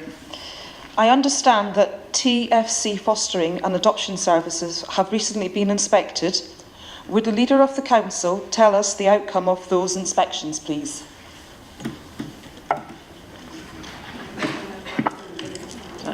Thank you, Madam Mayor. I'd like to thank Councillor Fiona Miller for advance notice of the question. Well, I'm delighted to let Council know that both reports have been published by Ofsted and are available on their website. And I'm even more pleased to say that Together for Children secured a rating of good with outstanding for the effectiveness of leaders and managers for adoption. And for the fostering service, we also got a good judgment. Thank you, Madam Mayor. Thank you. Next question 11 is Councillor Bob Francis, to be answered by Councillor Dr. Geoffrey Walker. Thank you, Madam Mayor. I'll begin by saying there's no supplementary. A recent national survey rated Sunderland at 5th out of 10 unhealthiest towns in England, citing the number of fast food outlets, off licences, tanning shops, bookmakers and empty retail units, together with the parlous state of Homeside as reasons. adding that a surfeit of such businesses, that is fast food outlets, is unnecessary. What is the council willing to do to limit their numbers, thereby raising the ranking of the city? Thank you, Madam Mayor, and thank you, Councillor Francis, for the notice of the question. As you're well aware, the latest version of the core strategy and development plan includes policies to limit and reduce the number of food takeaways and actually seeks planning requirements to carry that out as a city. The plan's policies overall are seeking to promote a healthy city centre with the vibrancy for a range of functions, including retail, commerce and leisure. Demand from city centre users plays its part in terms of vibrancy and offer. However, the emerging plans for the city centre strongly promote high quality and diversity across the area. Furthermore, the Council recently resolved to publish a cumulative impact assessment under the Licensing Act of 2003. This will enable us to better control in the future the number of licences, off-licences and other premises licensed to sell alcohol in 7 specified areas of the city, which include the city centre. Additionally, across the city, applications for off-licences are scrutinised by council officers with the aim to ensure that all new premises will not lead to problems such as crime and disorder associated with them. The Council also has legal tools available to deal with any current off-licences which may be the cause of problems in a neighbourhood. Similarly, with regard to betting shops, the Council has available legal powers to enable us to respond to any incidents of crime and disorder which must be associated with such premises and conduct therein. Thank you. Thank you, gentlemen. Question 12, St Mary's Car Park, to be asked by Councillor Lynn Appleby, replied to by Councillor Amy Wilson. Thank you, Madam Mayor. Lots of residents have raised concerns with me about recurring problems with the tickets and barriers at St Mary's Car Park. They're causing delays, traffic jams, frustration for shoppers. Given that we're trying to encourage people in the city to shop, what steps are being taken to resolve the problem? Thank you. Thank you, Madam Mayor. I'd firstly like to ask Councillor Appleby what lots means. Because at present, in the last 6 months, we have had two complaints about St Mary's Car Park. 2. So lots must mean 2. 2. Only two in the last 6 months. And I don't even know if they came from Councillor Appleby. They may have came from other members in this chamber. Right. And the answer to the question is, following new equipment being installed at St Mary's Car Park in April 2018, there have been very few problems apart from the barriers being damaged by the vehicles, and parking services are in the process of installing more signage to reinforce the correct movement into and out of the car park, which will alleviate the problem of the damaged barriers. Thank you, Madam Mayor. Thank you very much indeed. Next question will be Councillor Barry Curran, to be answered by Councillor Paul Stewart. Thank you, Madam Mayor. In light of the highly misleading claim by the Chancellor in his recent autumn statement regarding austerity come to an end, will the Leader of the Council please outline the projected impact of this budget upon the services of the City of Sunderland?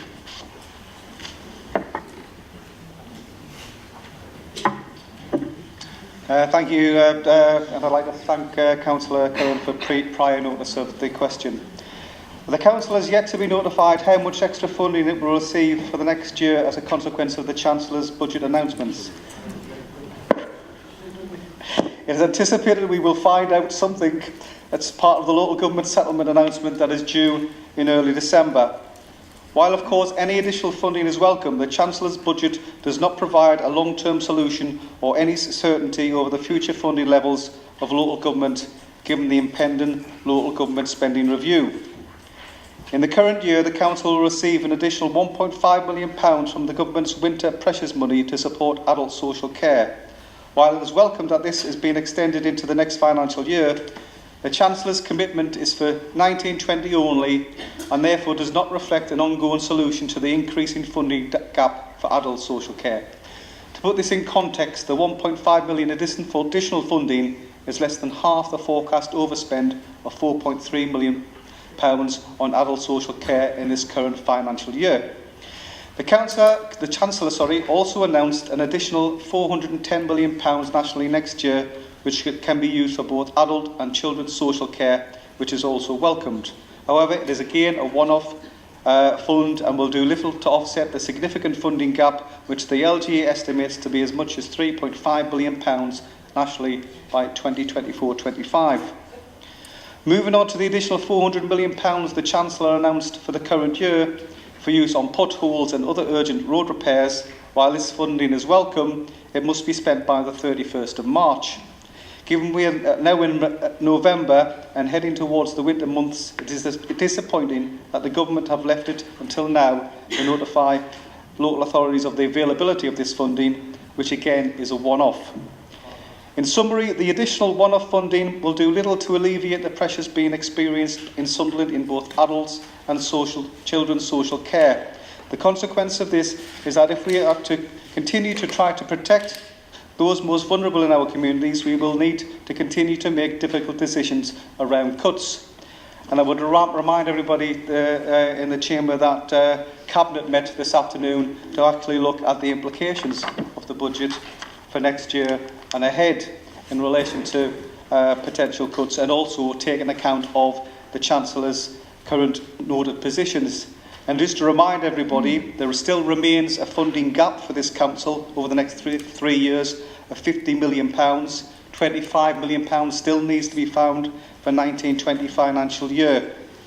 Today the Cabinet was reported that we need to find £12 million further of cuts for next year, of which we're still approximately £2 million short in relation to identifying those cuts, and that we may need to use reserves to ensure that we have a balanced budget next year.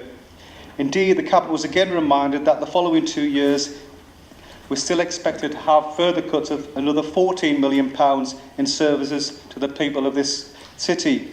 Currently, £290 million has been taken from the revenue budget of this council since 2010, and it's estimated that by 2022 this will have risen to £240 million being taken out of our revenue budget. 340.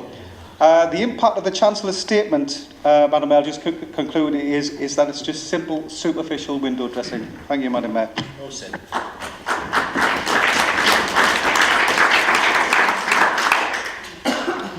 Question 14 to be asked by Councillor Robert Oliver and replied to by the Leader.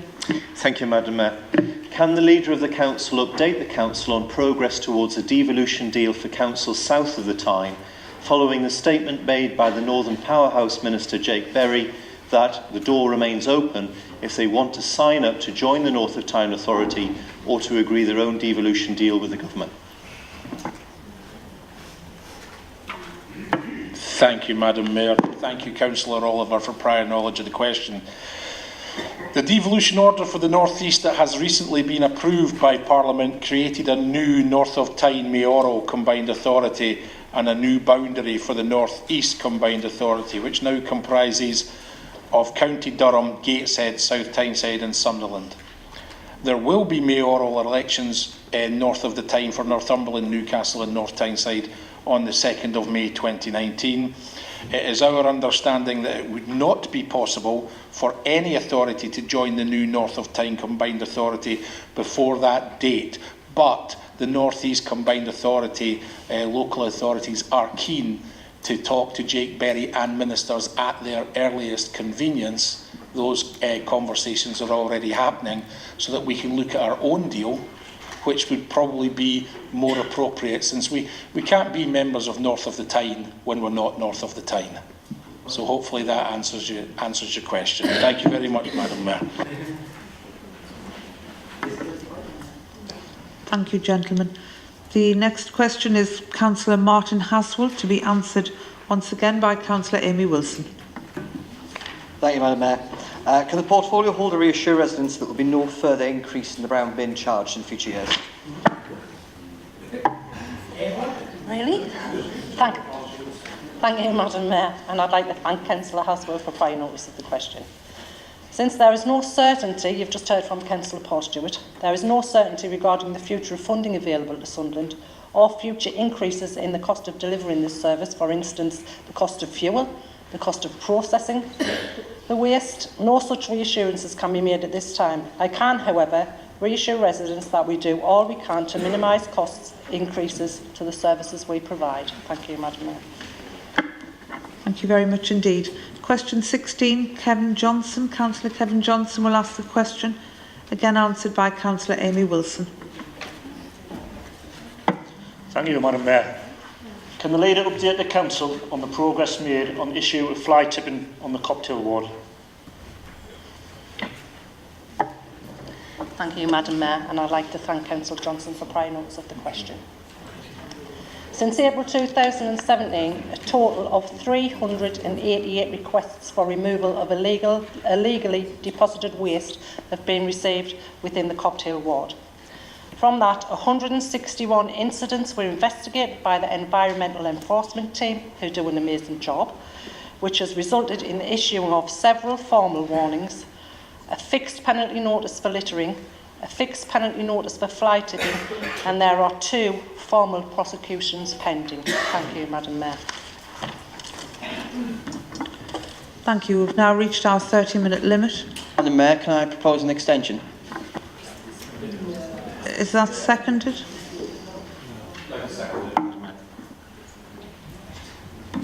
We'll put that to the vote. Do you wish an extension? No.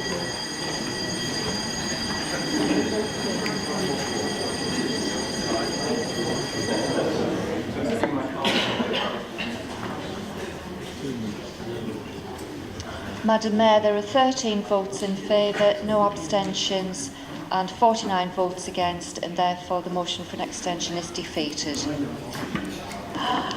Thank you very much indeed. Next, before we start our notice of motions, we have the report on action on petitions. Does any member wish to comment on that report? Missed anyone?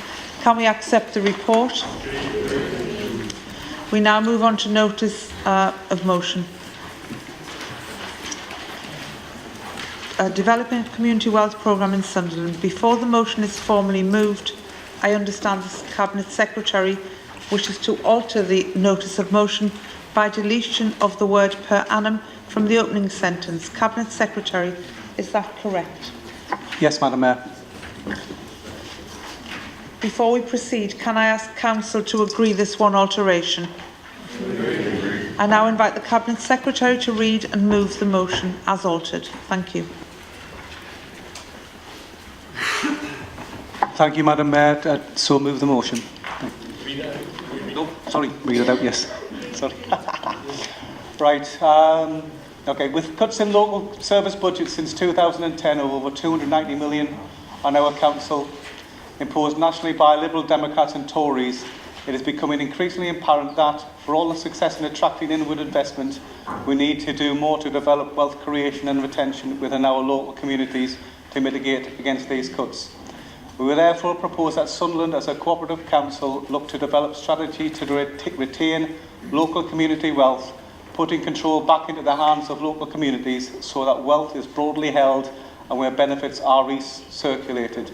In doing so, we call upon Sunderland Council to make a long-term commitment to community wealth building by embedding this approach as part of the current review of the corporate plan, appointing the Cabinet Secretary to oversee its development and implementation. Councillor Dr Geoffrey Walker, would you like to second the motion? Thank you, Madam Mayor. I second the motion. Cabinet Secretary, do you wish to speak to the motion? Thank you, Madam Mayor. Okay. Madam Mayor, it gives me great pleasure to introduce this motion on a community wealth building programme for Sunderland. The aim's been to retain wealth within our communities and also to tackle low pay. Councillor Oliver mentioned earlier about carbonite plants. And me and Rebecca here have got a bet whether it's this or the paternity leave motion that's coming next. Madam Mayor, we've done a lot as a council in relation to supporting our residents. First of all, in relation to creating jobs, our inward investment team bring around about 1,000 jobs into this city every year, and I think they need to be commended for the hard work that they do. In relation to tackling low pay, This is a real living wage employer, and we need to remember that. And we've adopted that resolution back in, I think it was September 2014, and if I do recall, it was with cross-party support at the time. We also do a lot with regards to maintaining wealth within the city through the Sunderland First programme in relation to encouraging small and medium-sized businesses to tender for work from the council. But, Madam Mayor, in relation to putting this into context, and as I've mentioned earlier tonight, this council has faced £290 million worth of cuts since 2010, the loss of half of our workforce, and to looking at the workforce within Sunderland as a whole, stubbornly, Madam Mayor, around about 25% of our workforce remains in low-paid work. I think it's time, particularly with regards to the austerity programme continuing, that this council looked at taking a step change in relation to supporting our community and tackling low pay, and this is the nature of the community wealth building programme that we have planned. Madam Mayor, putting it simply, this is about the council and other key institutions looking towards how it can work with local and small businesses with regards to its contracting, to look towards what it can do to help and support them to ensure that they're more likely to win contracts from this council and from other key institutions. The idea being is the smaller the organisation, the smaller the company, the more likely that their employees are going to be employed in Sunderland and get wages in Sunderland, and then therefore spend those wages back again in Sunderland with goods and services within the city. Therefore, you have a circle of spend. So the idea is that if we call it the Sunderland pound, for every pound that this council spends, the idea is that where possible, we'll try to ensure that local businesses will benefit from that, and local employees who work in Sunderland benefit from that, and try to ensure that they then spend that money and that pound continually circulates around the system. Madam Mayor, there's a number of councils have already adopted this as a policy and a strategy across the country. The best example is probably well known as the Preston model. It's known basically because of the fact Preston was the first council in this country to go down this route back in 2011. But it's not just this country, Madam Mayor. The same community wealth programme is quite significant in the United States, where the model there, the first city was Cleveland, Ohio, and again, it's a model that has gone and spread across the world. What we're intending to do, Madam Mayor, is look at the best of all the models available, including Preston and other cities in this country, and look for a Sunderland model that's specific to the unique needs of our community. Madam Mayor, the Sunderland model, there'll need to be a number of key elements to that. Clearly, we need to have a cooperative political leadership. I would remind the council that we became a cooperative council back in 2014, and at the time it was with cross-party support. This is just a progression of that. We need to look at progressive procurement within this city and ensure that the assets and services that we have are working for the community. Madam Mayor, this project will not work without the support of major stakeholders and or rank institutions to the project, again to use the similar scheme of looking towards trying to ensure that local businesses are in a position to tender for their work. A further plank of this strategy is to develop cooperatives and cooperative enterprises within the city, and part of this project will be to develop a cooperative development fund to encourage their development. And finally, we need to ensure our local investment strategies are aligned to this new economic model. Madam Mayor, if you mind, if I can have a look at one or two of these in a little bit more detail, and then I think Councillor Walker will ensure that if anything I've missed out, I'm sure he'll fill in at that point. In relation to the cooperative political leadership, Madam Mayor, again, it's not rocket science. It's about ensuring that somebody from a political position, as suggesting the Cabinet Secretary, takes a lead ensuring that this programme is driven through the council. But also we need to ensure that a senior officer lead also ensures that this is delivered through at an officer level to ensure that there's champions at every sector of the council. This will ensure that there's a cultural shift in the thinking of the local authority, and also ensure that the new system is embedded in the long-term commitment and approach of the council through its review of its corporate plan. Madam Mayor, the programme is also about partnership with local communities and ensuring that we use our community leadership, and that's every one of us here, to develop new working relationships with neighbourhoods and residents, such as whether it's through area framework arrangements and a review of them, or developing local neighbourhood plans. What we need to do is ensure that there's genuine commitment to working with communities rather than merely doing things for them or to them. Madam Mayor, it also requires a new partnership with local businesses. The community wealth building agenda is ambitious, but it is long term, and the commitment of the council, it will be long term in that respect, but we need to ensure that we have an enduring partnership with local organisations, businesses and communities, and they understand the reasons for why we're developing this agenda. But to be clear, Madam Mayor, as a cooperative council, our preferred model of business is cooperative and mutual, and again would stress that we need to look at how we can support this through the development of a cooperative development fund.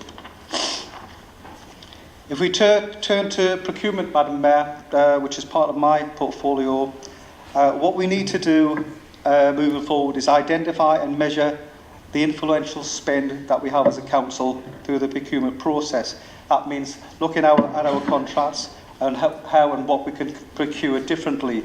Look at what contracts are coming up and how those can be broken down or batched into contracts that will help and support local businesses being able to bid for those contracts. The other side of that coin, Madam Mayor, is a need to map local businesses and cooperatives and social enterprises, again to understand existing capacity and provide support for growth where there are gaps in the local market.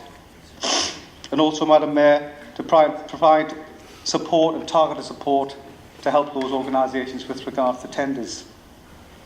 Madam Mayor, there's a number of things we can do in relation to supporting this agenda and ensuring at the same time that we have a real impact on low pay in this city.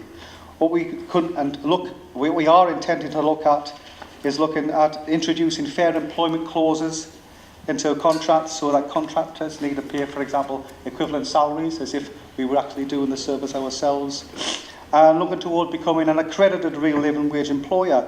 And that means to ensure that, again, contracts that we issue, only those who are also real living wage employers can tender. But this is going to be a step-by-step approach, Madam Mayor. To be fair, this is not going to happen overnight.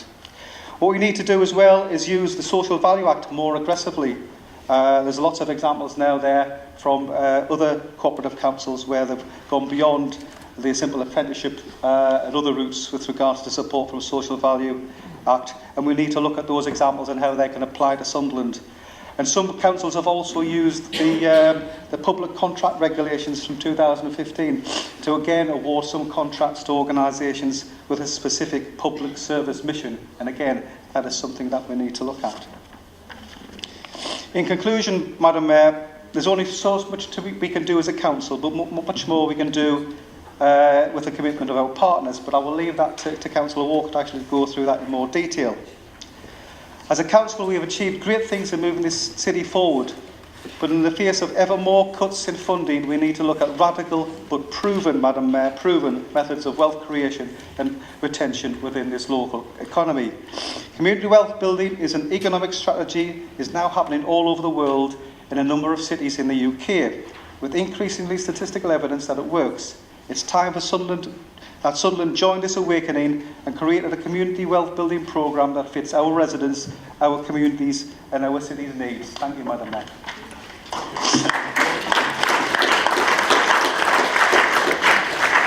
Thank you very much indeed. Councillor Dr. Walker, would you wish to speak now? Yes, thank you, Madam Mayor. First of all, I want to thank... Excuse me, would you mind if I ask the desk, please, to reset the timer? Thank you very much indeed. I do apologise. Thanks again, Madam Mayor.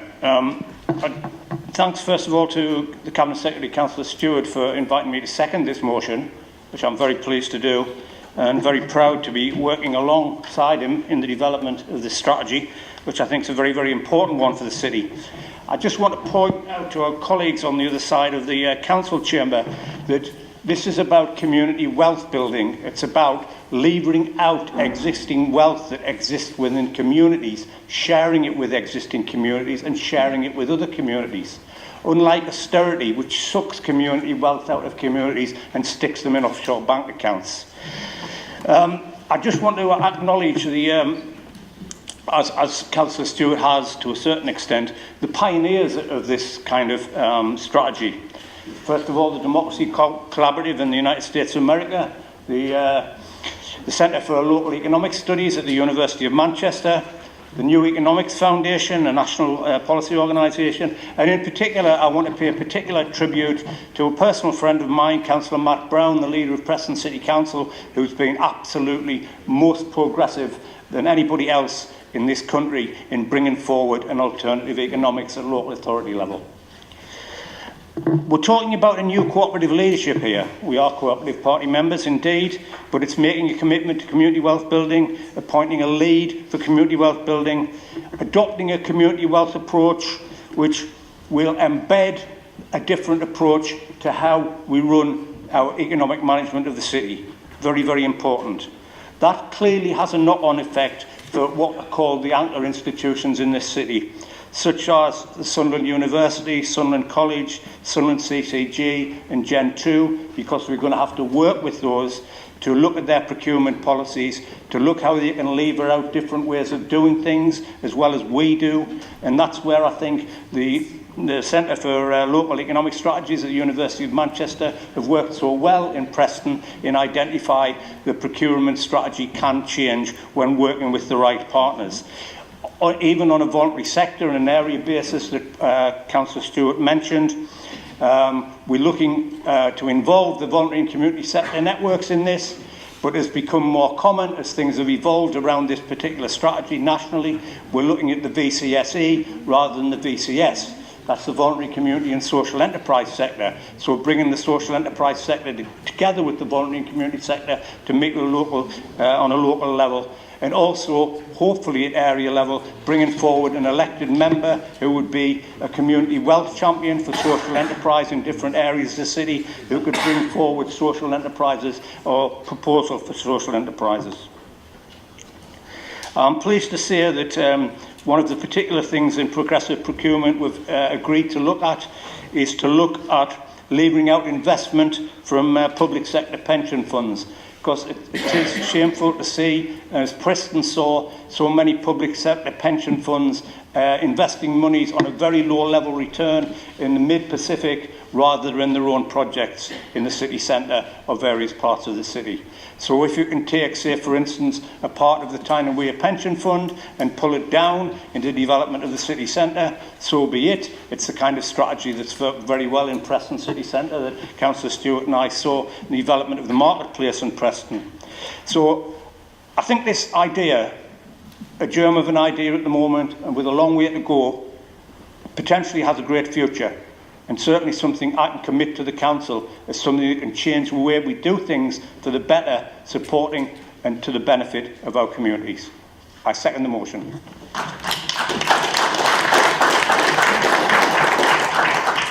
Thank you very much, gentlemen. Can I ask if there are any amendments? Councillor Hodson. Thank you, Mayor Sullivan. It's very brief. Can I ask that that on the second line, the words imposed nationally by Liberal Democrats and Tories is removed, please?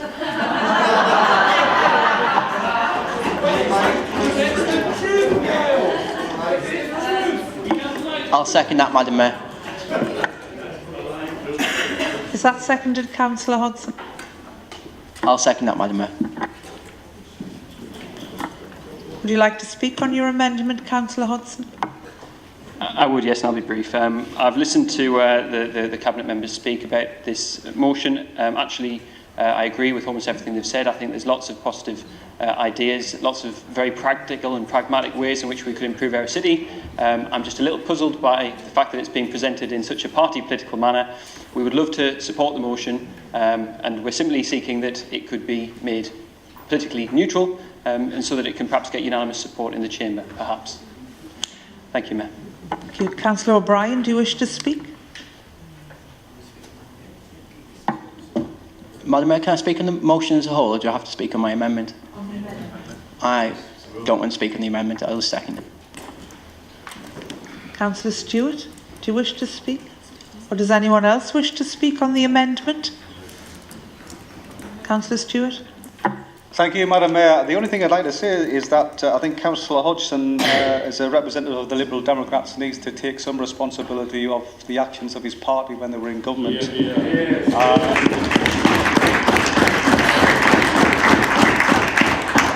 I do remember that prior to yourselves, there were Liberal Democrat councillors on this chamber, and unfortunately, fortunately, from the Labour Party point of view, they did lose their seats. But some of them were big enough to accept that their party in government were taking action that was detrimental to the people that they represent. So the straight answer is I would urge everybody to vote against the proposed amendment. Thank you. Thank you. We're now going to vote on the amendment. Do you agree the amendment or not?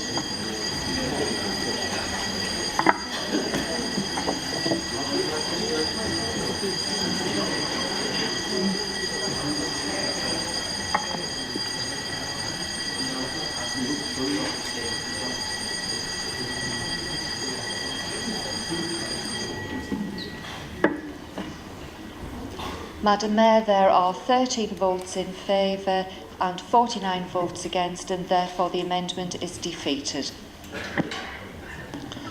Thank you. I'd now like to ask if anyone would wish to speak on the motion. Councillor O'Brien. Councillor Oliver. Councillor Roundtree. Oh, yes. Okay. Councillor O'Brien, would you like to speak? Thank you, Madam Mayor. I was wishing to actually speak for the motion and say it was a brilliant one. However, we can't support it now. However, I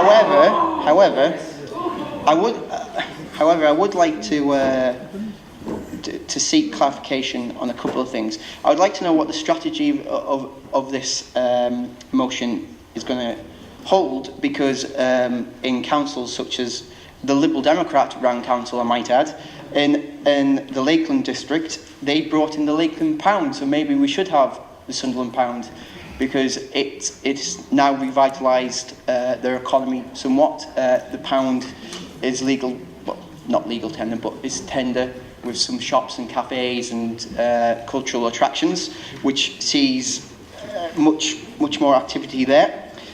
Also, there's things we can be doing in town, practical things, such as maybe trying to have a partnership with a couple of shops, for instance,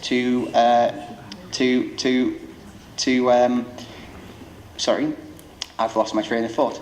To advertise, for instance, I don't know, 10% discount on parking tickets. I know the Chester's pub actually does a scheme similar to that, which they actually, if you bring in your parking ticket, you can claim your £3 or whatever it is on a drink. I don't condone drinking and driving, but it's a good method of having people come in their pub, and it's decent footfall. So I would like to see those things implemented. However, it really does pain me to say that we can't support it because of that line in the motion.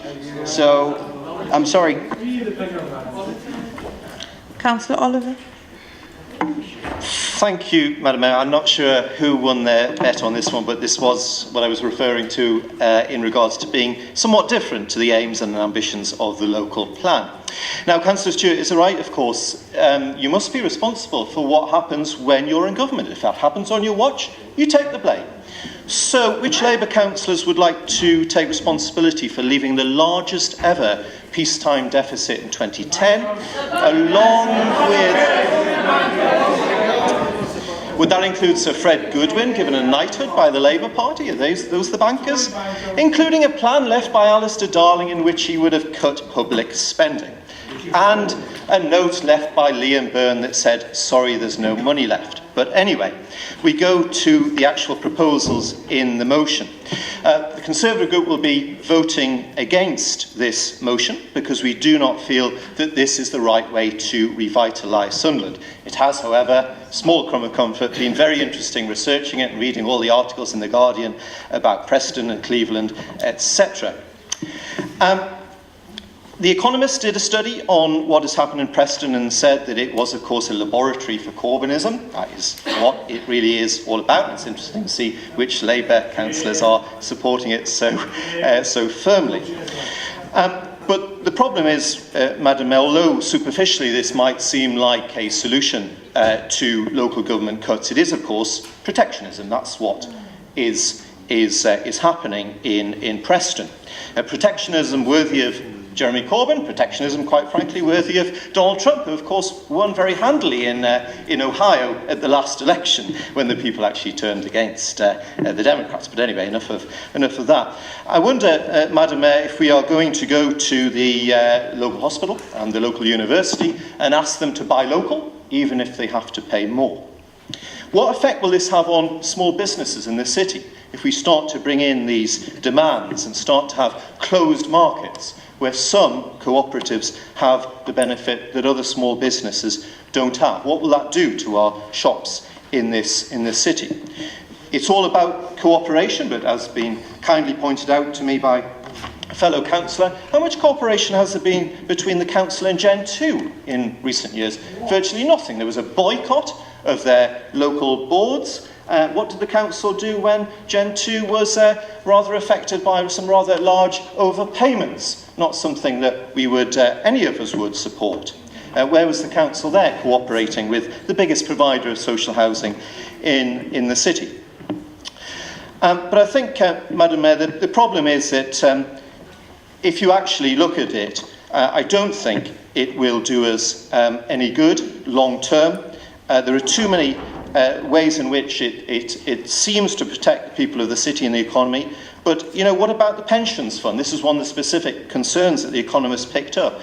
What about people who've invested in those pension funds and they are reliant on a return from it, and someone comes along and says, as they've done in Preston, we're going to invest your pension fund in a locally managed hotel? What happens then if they don't get the return that they were expecting? And of course the pension funds, like the one in South Tyneside, that is investing in tobacco and other things, damaging to the health of the city, you know, they have to get the best return. It's going to be a very, very hard sell indeed. We simply believe that this can be done better. We can be done better by a free market approach rather than a protectionist market approach. Because, of course, as was mentioned in the motion, you know, since 2010, we've had £1.5 billion worth of investment into the city. We were named as one of the fastest growing city economies in the country. Thousands of people are not paying income tax now. Unemployment in the northeast is at a 43-year low. Youth unemployment in the United Kingdom is halved since 2010, and wages are now rising faster since 2010. So, quite frankly, Madam Mayor, I think this motion and this proposal will do nothing but scare away private sector investors to the detriment of the city. Thank you, Councillor Oliver. Councillor Rowntree. Thank you, Madam Mayor, for the opportunity to speak on this motion. I, of course, welcome this motion that seeks to put in place an ethical economic policy with a long-term strategy to create wealth within our communities.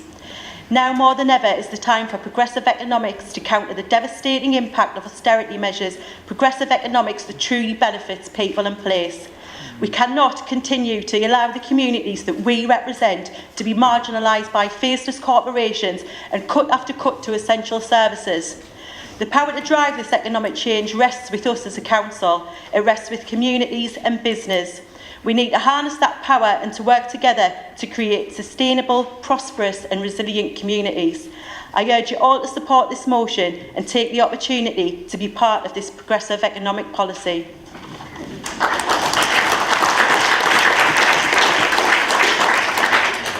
Thank you very much indeed.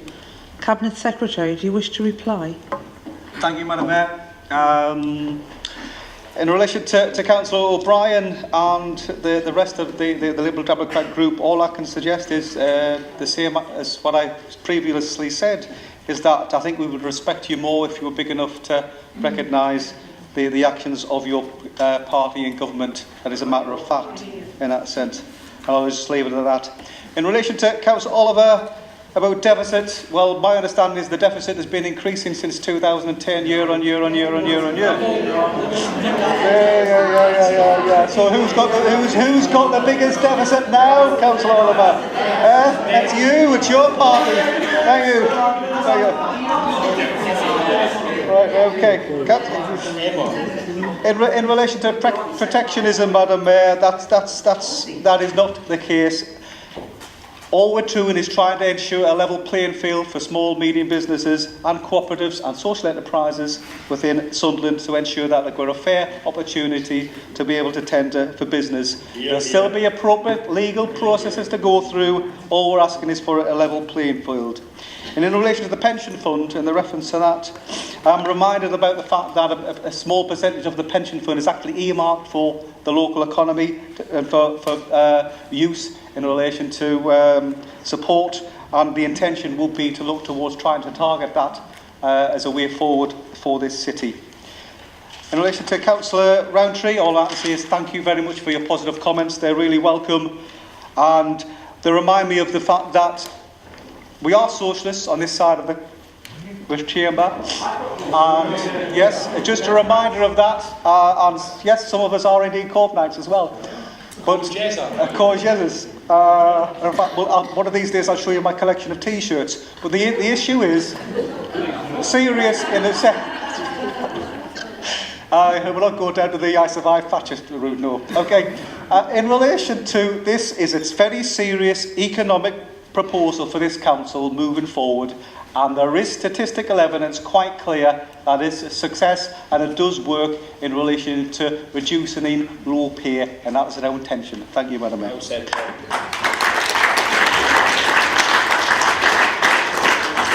Thank you, Cabinet Secretary. We'll now go to the vote on the motion, please.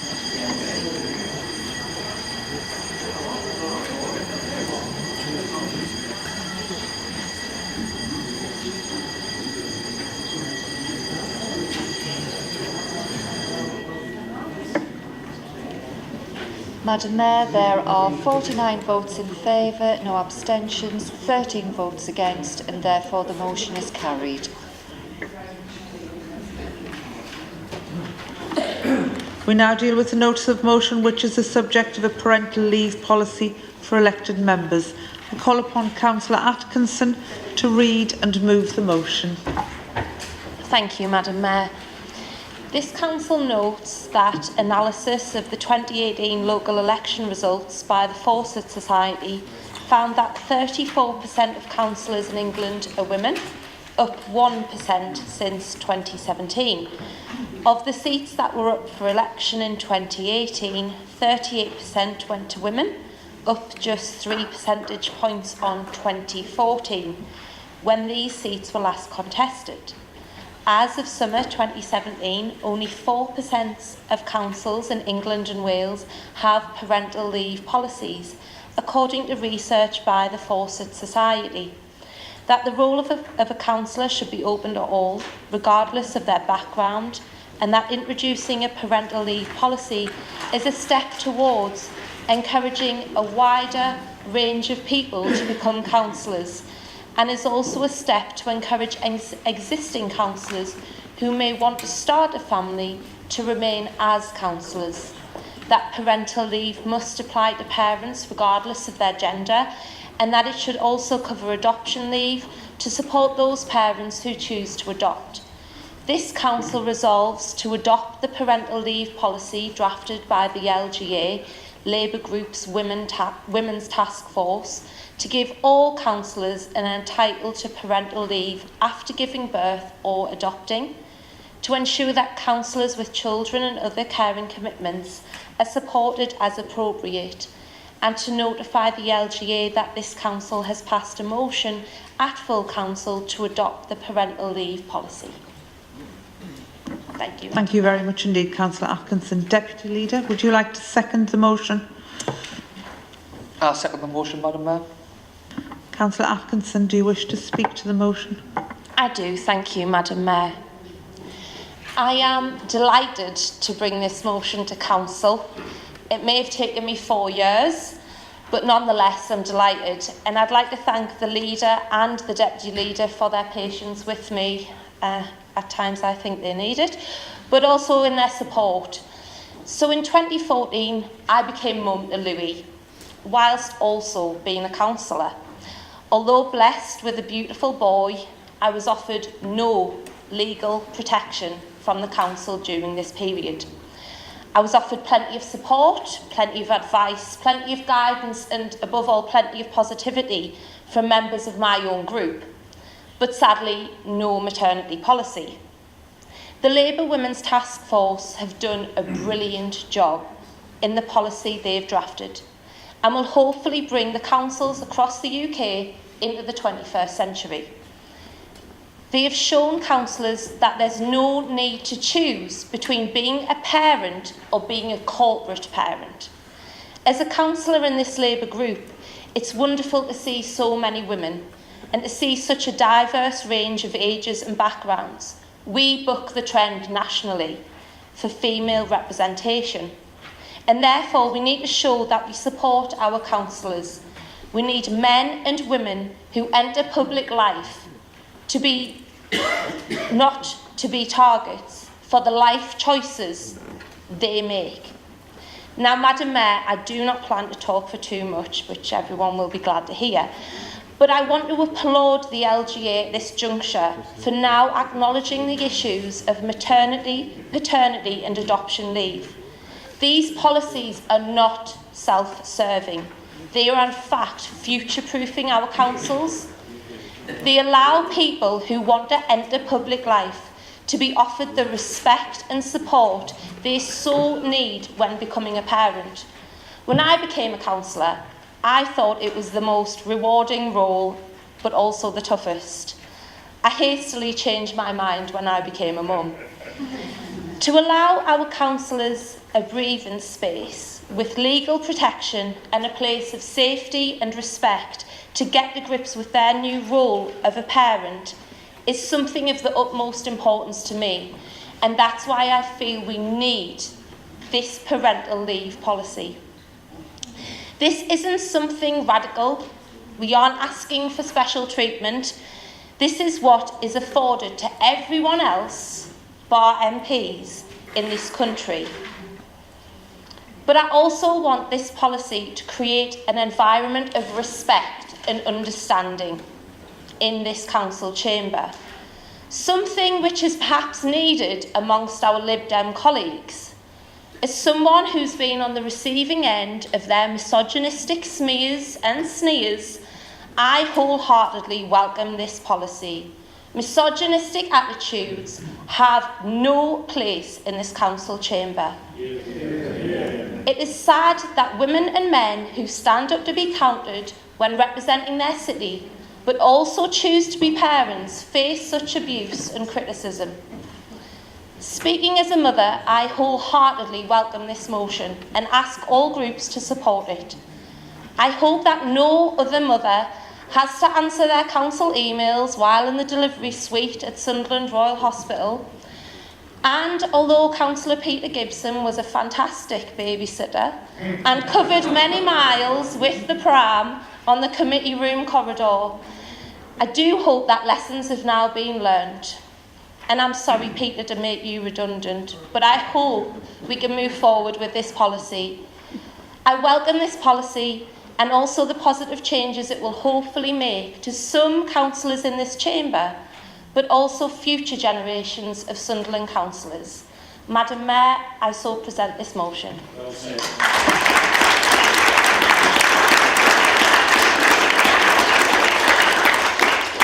Thank you, Councillor Atkinson. Deputy Leader, did you wish to speak now? I do, thank you, Madam Mayor. I'm pleased to support this very important notice of motion, Madam Mayor, and to follow that excellent contribution by Councillor Atkinson. Madam Mayor, the demographic of a local council has changed dramatically since I was first elected to this council 10 years ago. However, there still remains a number of barriers that prevent people, particularly young people, from serving their local communities. Anything we can do to alter that is a good thing. For a democracy to be healthy, there needs to be a wide range of people willing and able to put themselves forward. Bringing forward this policy is a very encouraging step forward. The objective of the motion is to ensure that insofar as possible, members are able to take appropriate leave at the time of birth or adoption, that both parents are able to take leave and that the reasonable and adequate arrangements are in place to provide cover for portfolio holders and others during any period of leave taken. Starting a family should not force any councillor, male or female, to make a choice between serving in a leadership role and having a baby. As someone who was recently engaged and who is considering adopting, I think this is a vitally important policy. We need to encourage more young people into considering serving as local councillors, and having progressive policies such as parental leave will do that. I fully accept that at present there is no legal right to parental leave of any kind for any elected office, and that these policies are only implemented on a voluntary basis. I personally think that is wrong, and I would call upon the government to introduce this vital piece of legislation. Our democracy at every level should be open to everyone. I would like to pay tribute to my colleague, Councillor Rebecca Atkinson, for her work bringing forward this much needed and sensible policy, and would call upon colleagues across the Council to support the motion. Thank you, Madam Mayor. Thank you, Deputy Leader. Are there any amendments? No. Does anyone wish to speak on the motion? Councillor O'Brien. Councillor Oliver. Councillor O'Brien. Thank you, Madam Mayor. It's just to say that the whole of the Liberal Democrat group will be supporting this motion, and I'm very heartened to see true equality coming in this council chamber.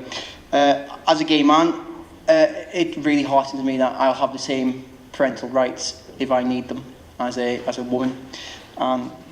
Sorry? Yeah, whatever. Sorry, I'm getting barked at by my own group. Not the first time. Chastity, yeah. So we'll be supporting the motion. It's a very good one. Thank you. Thank you very much indeed, Councillor O'Brien. Councillor Oliver. Thank you, Madam Mayor. Just to say very briefly that the Conservative group will also be supporting the motion. Congratulations to Councillor Atkinson on delivering it so well. My only reservation was that it did come from the LGA's Labour group, so I wrote to the Conservative Party this week to say, well, do we have an equivalent policy? But they didn't get back to me. I understand they're a bit busy reading 48 letters at the moment, so just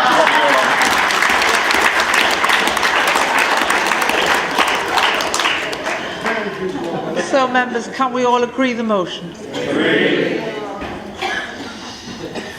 We'll now deal with notice of motion, which is the subject of recent attacks on the firefighters in the city. I call upon Councillor Oliver to read and move the motion. Thank you, Madam Mayor. This council, on behalf of the vast majority of law-abiding people in Sunderland, condemns the recent attacks on firefighters in the city and will support a zero-tolerance approach to anyone caught attacking any firefighter who do one of the most dangerous and essential jobs in our society. Thank you very much indeed. Who seconds the motion? I second the motion. I'm reserved the right to speak. Councillor Oliver, do you wish to speak to the motion? Thank you, Madam Mayor. Madam Mayor, the purpose of putting down this motion is that it is a genuine concern of mine and, as a member of the Fire Authority, of the other people on that authority. I'm sure the sentiments of it will be shared by everyone in the chamber. It is something that needs to be said, and said publicly, and I'd like to give the council the opportunity to also express its concern. I know a number of councillors have already said such things after recent attacks in the press, and also some councillors have already started to move to try to support firefighters by funding body cams. Madam Mayor, we must protect the protectors. On behalf of all the law-abiding residents of the city, who of course are the overwhelming majority, we must deplore attacks on any emergency workers. The Prisons Minister, Rory Stewart, summed it up well by saying that attacks on firefighters represent violence against us all. Now, sadly, last year across England, there were 933 attacks on firefighters. Those, of course, are only measuring when firefighters have attended emergency calls out. In the North East, there were 148 attacks on firefighters last year. And very sadly, in the line of duty, there were 79 injuries nationally over the course of last year, which means, of course, that firefighters suffer from terrible physical and possibly, of course, mental injuries, and, of course, will be out of work for some time afterwards. In this city, there were 17 attacks on firefighters last year. Of those, they include verbal assault, bottles being thrown, bricks being thrown, stones being thrown, knife attacks, fireworks being aimed at firefighters, laser pens, catapults, and fire equipment stolen. There were cases when firefighters had to back out of incidents, leaving equipment such as hoses behind because it was getting so dangerous. There were two particularly distressing incidents in the city. At Rainton Bridge, where firefighters attended a wheelie bin fire, 10 young people threw missiles at firefighters, hitting some of them. And in Rishton Square in Red Hill, where firefighters attended a rubbish fire, there was verbal abuse and stones thrown. It's not just in Sunderland, and of course it's not just firefighters, it's all emergency workers. In Cleveland, they had the highest number of attacks in the whole of England. Perhaps paradoxically, Cleveland has the highest rate of attendance. It's the fastest fire authority in the whole of England. So therefore we're faced with people doing an excellent job being attacked by the people who they are serving. Now, clearly one of the problems has been that there has not been sufficient punishment in the past. At Railway Terrace, where a drunken youth punched firefighters, he was ordered to pay £100 to each firefighter he had assaulted. Fortunately, and it's been very, very welcome, the new Assaults on Emergency Workers Bill has been passed with cross-party support in the House of Commons. That then means that they can give out fines up to £5,000 and 12 months in prison. Madam Mayor, the purpose of the motion is, of course, to condemn these attacks. Some may look quickly to see if there are reasons for the attacks, and it is an interesting debate to look at that, but I think we must be very, very wary of making excuses for criminality. In Scotland, the chief of the Scottish Fire Service was very clear when he said that attacks were simply completely unacceptable. Some have taken a slightly different view to look at more long-term causes. In the Evening Chronicle, it was quoted by Dr. Joan Harvey at Newcastle University Psychology Department that people who attack firefighters were likely to be young males, truants, on drugs, alcohol, with lack of role models at home and poor educational experiences. That may well be so, but we need to be very careful by not allowing those thoughts to actually morph into excuse for attacks. The Fire Brigades Union at Cleveland probably put it more directly, and they said that a lot of the attacks are simply opportunistic by young people, and it's almost like a game. So, Madam Mayor, summing up, I would simply like to express my concern at attacks on firefighters in this city, in the Tyne and Wear area, and particularly to pay tribute to one of the chief fire officers at Tyne and Wear Fire Authority, Alan Robson, who provided me with a lot of information for this debate, and whose comments in the newspaper really sum up what I feel about it, when he said, "We would urge parents to talk to their children about respecting those who save lives, because one day it could be theirs." Thank you, Madam Mayor.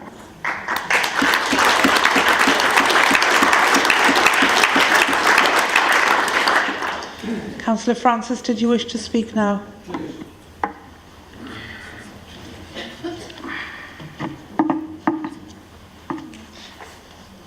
Madam Mayor, I would like to expand a little bit on what Councillor Oliver has said in connection with punishments.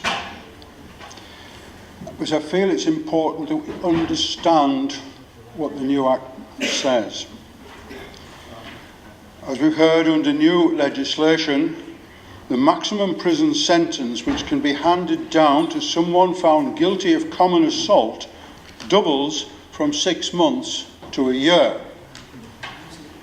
The Assaults on Emergency Workers Offences Act came into force on the 14th of November and allows for tougher sentences for more serious offences against emergency workers. Northumbria Police Assistant Chief Constable Jed Noble said, "I want to make it clear that it is completely unacceptable for emergency workers to be assaulted or threatened as they go about their duties. I am sure that each of us here now, together with the vast majority of people in the UK, will support those words. But there are several catches, loopholes if you want. I draw everyone's attention to the use of the word serious and ask, what constitutes serious?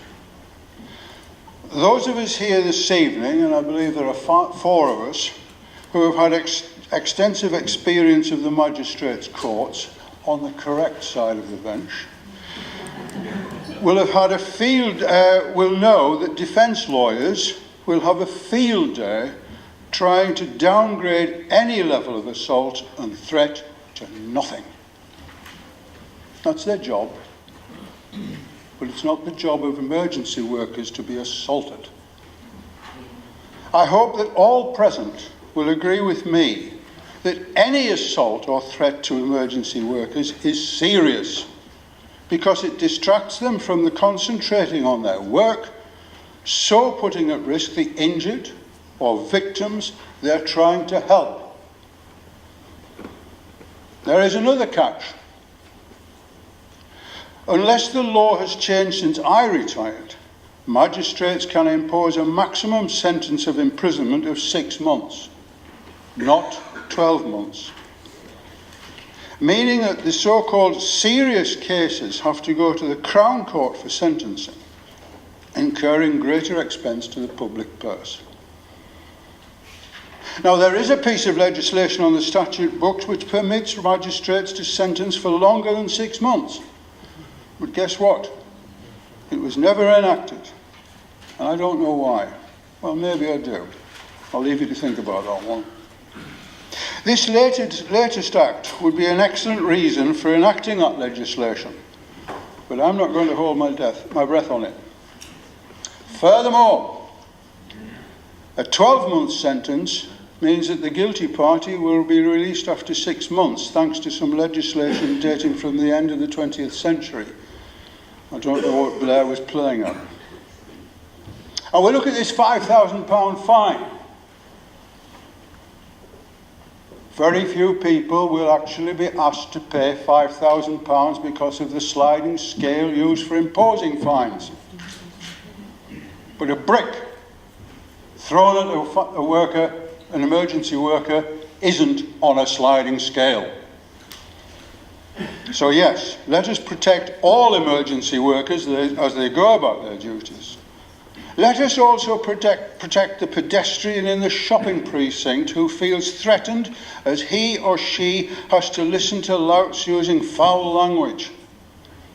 So let us encourage Parliament and the Sentencing Council to make it easier for magistrates and judges to deal seriously with such offenders. And I encourage everyone to support this motion. Thank you.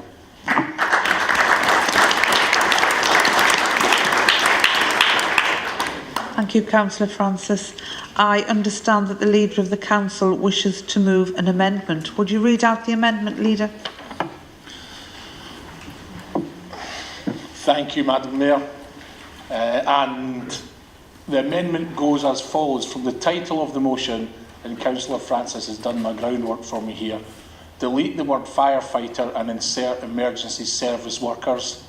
From the second line of the motion, delete the word firefighters, and insert emergency service workers. From the third line of the motion, delete the word firefighter and insert such workers. And from the fourth line of the motion, delete the word one and insert some. So that the amended motion would read, recent attacks on emergency service workers in the city.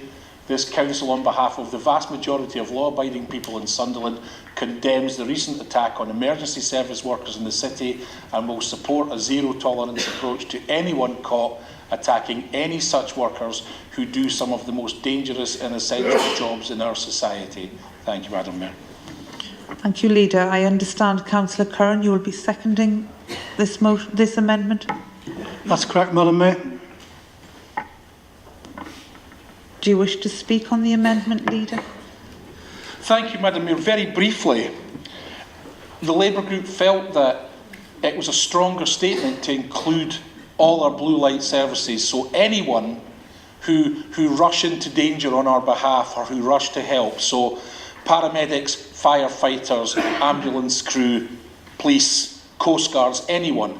I think it was important, and I agree with everything that Councillor Oliver and Councillor Francis said, by the way, regarding the importance of this. But we felt we needed to cover everyone who does that for us in the city, hence the amendment, because we think it's a stronger message to the community. And I would hope it would get agreement from everybody. Thank you, Madam Mayor. Councillor Curran, did you wish to speak? Yes, I do, Madam Mayor. Madam Mayor, in response to the motion raised by Councillor Robert Oliver, I really echo his words regarding the bravery and dedication of our firefighters and indeed all emergency service workers. It is disgraceful that public servants who already work in what is often hazardous conditions are subject to disgraceful attacks such as those at Cato Street at Southwick on bonfire night. This was the worst incident in the Tyne and Weir area on the night. This was a coordinated attack on firefighters. The watch commander on the night made a concerted opinion that withdraw the tender before the firefighters got injured even further. The police had to stay there all night. This was not just children, Madam Mayor, this was adults rolling a pool car, which local criminals use, on top of a bonfire. It's absolutely disgraceful. And it's absolutely disgraceful that this has happened in our city on bonfire night. This area in recent times has gone through massive redevelopment, huge redevelopment from Gentoo and other people as well. I could understand if there was that much deprivation and it needed to be done this way to show, what they want to change. But this was absolutely awful, really awful. Since becoming chair of the Tyne and Weir Fire and Rescue Authority, I've really worked closely with the Chief Fire Officer and colleagues from across the authorities to ensure that fire and rescue services are at the forefront of condemning these attacks and targeting the reduction of any antisocial behaviour that leads to such attacks. You've already heard from Councillor Oliver the amount of offences which has been across the North East area. I'm also aware that in the darker nights and the period around bonfire night are traditionally the times when these attacks are more commonplace. This year has been no exception. 4 serious attacks across the Tyne and Weir area, one of which was in Sunderland, which Robert's already referred to. There remains an alarming trend in these reported events, with annual figures rising by 26%, Madam Mayor. Of the 71 more serious attacks in Tyneside and Wearside during 2018, again, as Roberts indicated, 17 were in Sunderland. Regardless of the numbers, any attack on public servants doing their jobs is disgraceful. I am pleased to see the introduction of the Assaults on Emergency Workers Offences Act of 2018, and hopefully we will see, through evidence gathered by body-worn cameras and CCTV installed in fire engines, prosecutions reaching court an effective sentence that will act as both a lesson to perpetrators and to those associated with them.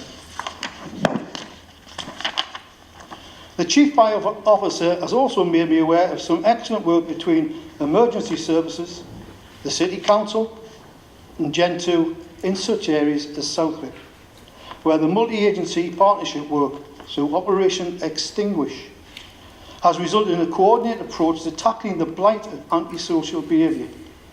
I would urge all colleagues to support their local multi-agency partnerships meetings in targeting initiatives that reduce antisocial behaviour and improve the quality of life for all of our residents in this city. Madam Mayor, a new law which has already been talked about by Robert and Bob, a new law which will lead to longer sentences for individuals who attack our assault emergency service workers has recently been introduced.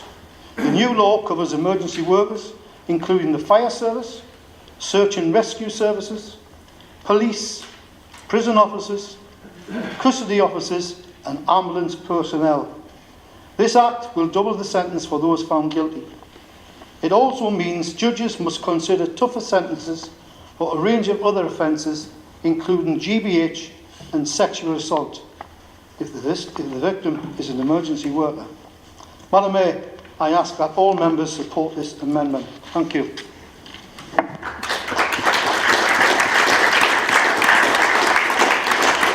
Thank you very much, Councillor Curran. Does anyone else wish to speak on the amendment?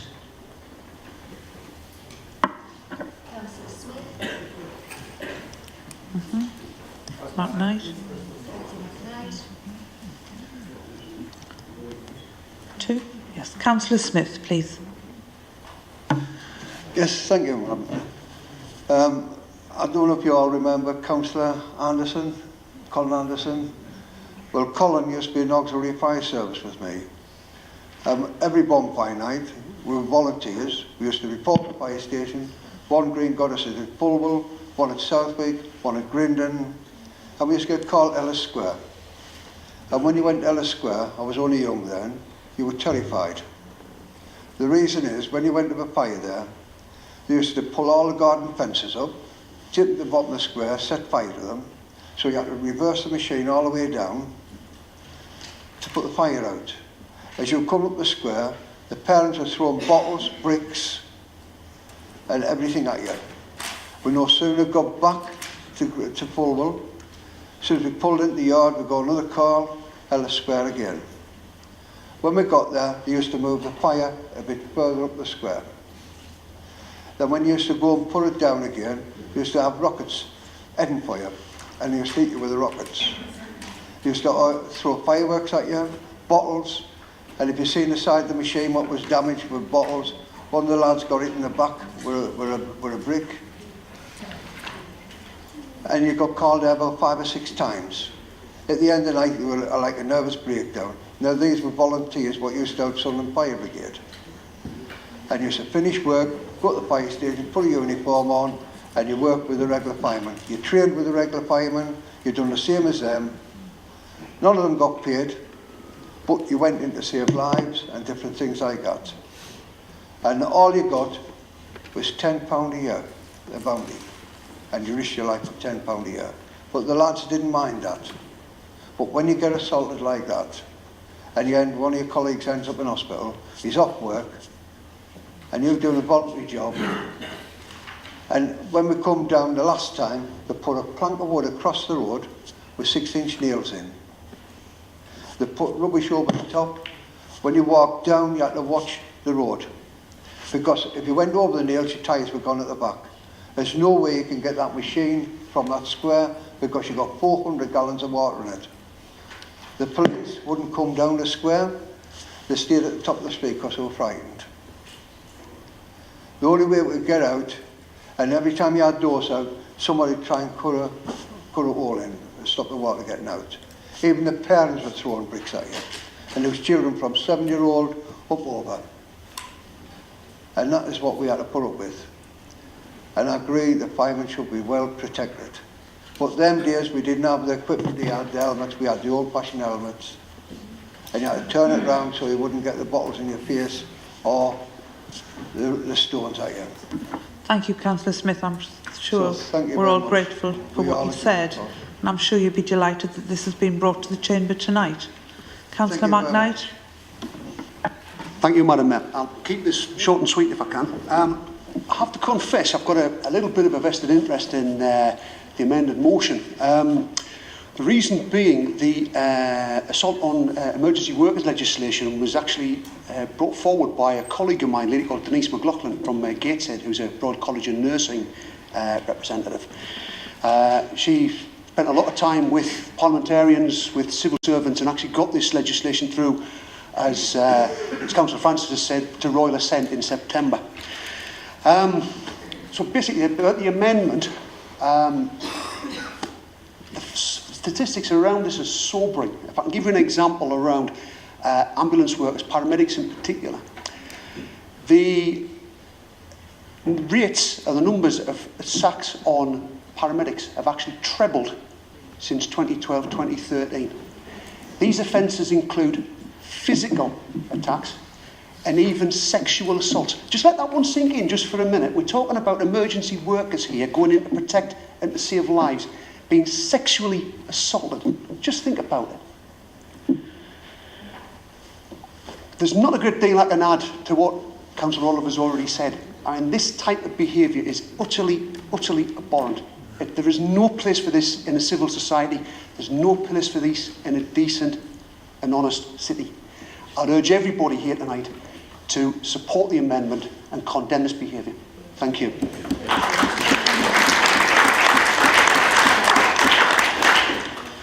Councillor Oliver, would you wish to reply on the amendment? I think, Madam Mayor, simply to say that the Conservative Group are very happy to agree to the amendment. Are we all happy to agree to the amendment? Agreed.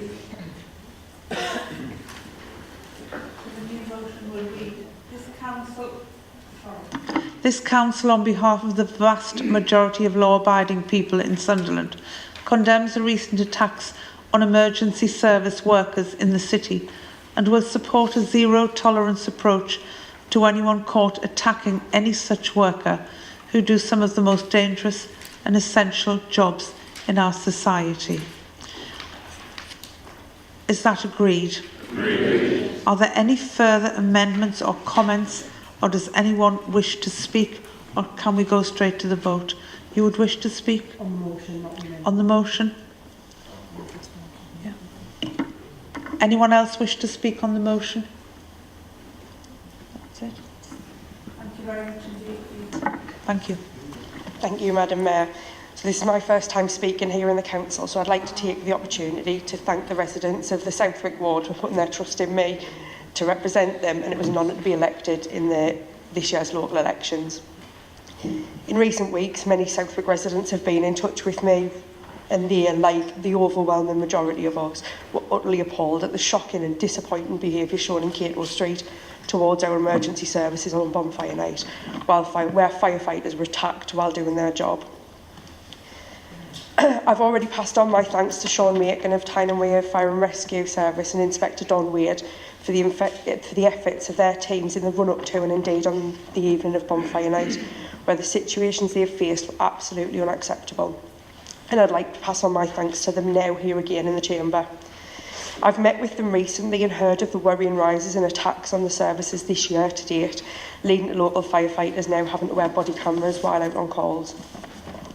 As Councillor Curran mentioned previously, locally, Operation Extinguish was launched in the week preceding Bonfire Night, which was a multi-agency approach to tackle the antisocial behaviour associated with Bonfire Night. And it was led by Tyne Weir Fire and Rescue, Northumbria Police, Gen 2 and the Council.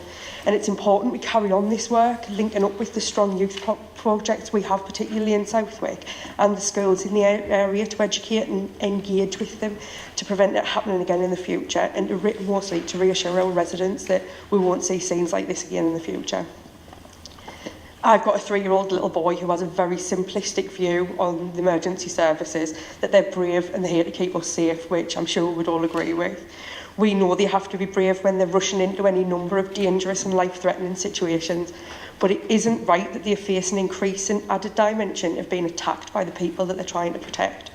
And I hope swift and serious action is taken against those who do, in particular the perpetrators of the attacks in Southwick.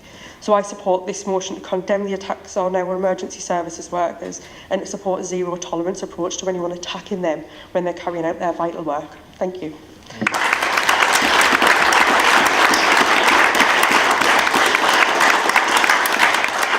Thank you very much indeed for your contribution today. We look forward to many more. So can I ask please if the council are agreed on the substantive motion now? Agreed. Thank you very much indeed.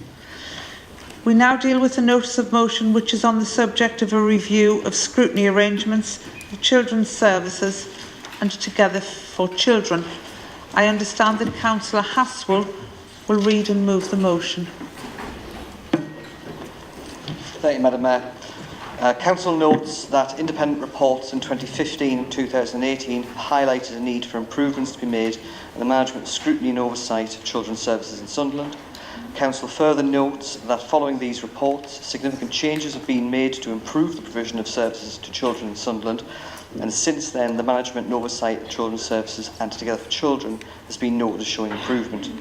However, external organisations and council bodies which provide services to children in care remain outside of the oversight of current children's services scrutiny arrangements, and accordingly Council resolves to request the Chief Executive to undertake a review of the existing scrutiny arrangements of children's services and Together for Children, with a view to bringing other relevant bodies into the existing scrutiny arrangements. These bodies being those with an interest in the provision of services to children whilst in and leaving care from birth through to 18 to 21-year-old care leavers, and request the Chief Executive to bring forward recommendations to Council in consultation with the Chief Executive Together for Children and the Children's Services Scrutiny Committee to make changes to the scrutiny arrangements which widen the scope of scrutiny undertaken by the existing Children's Services Scrutiny Committee. Thank you.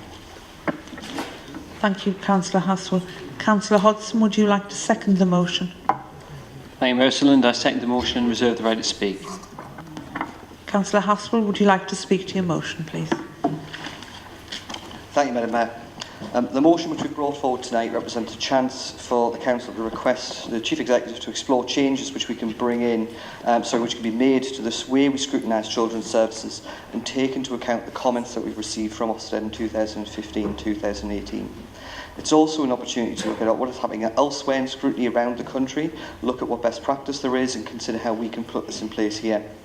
We need to remember the background when we talk about this issue and understand that the seriousness of what was highlighted by Ofsted in the 2015 inspection, and that services across the board were rated inadequate, and it marked a low point for the city. In Ofsted's own words, there are widespread and serious failures that leave children unsafe and mean that the welfare of children looked after is not adequately safeguarded and promoted. There was clear that urgent change and improvement was needed across the board, and the opinion of Ofsted on scrutiny could be summed up with 3 key points that they made in the report. Senior managers and elected members, including at the very highest levels in council, have not ensured that children and young people receive services to keep them safe. They do not ask the right questions or undertake the right activities, have a good enough understanding of frontline practice, and have not put in place the necessary improvements.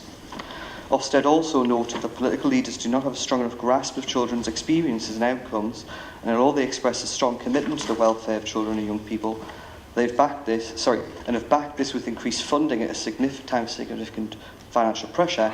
They have not been successful in improving services. Elected members of scrutiny of children's services has not been rigorous. Elected members' scrutiny of children's services has not been rigorous or tenacious enough to have a positive impact on outcomes for children and young people. And this is the Ofsted report. It is directly quoting. Specifically in the report, and this is the 2015 report, scrutiny by elected members lacks rigour and has little positive impact.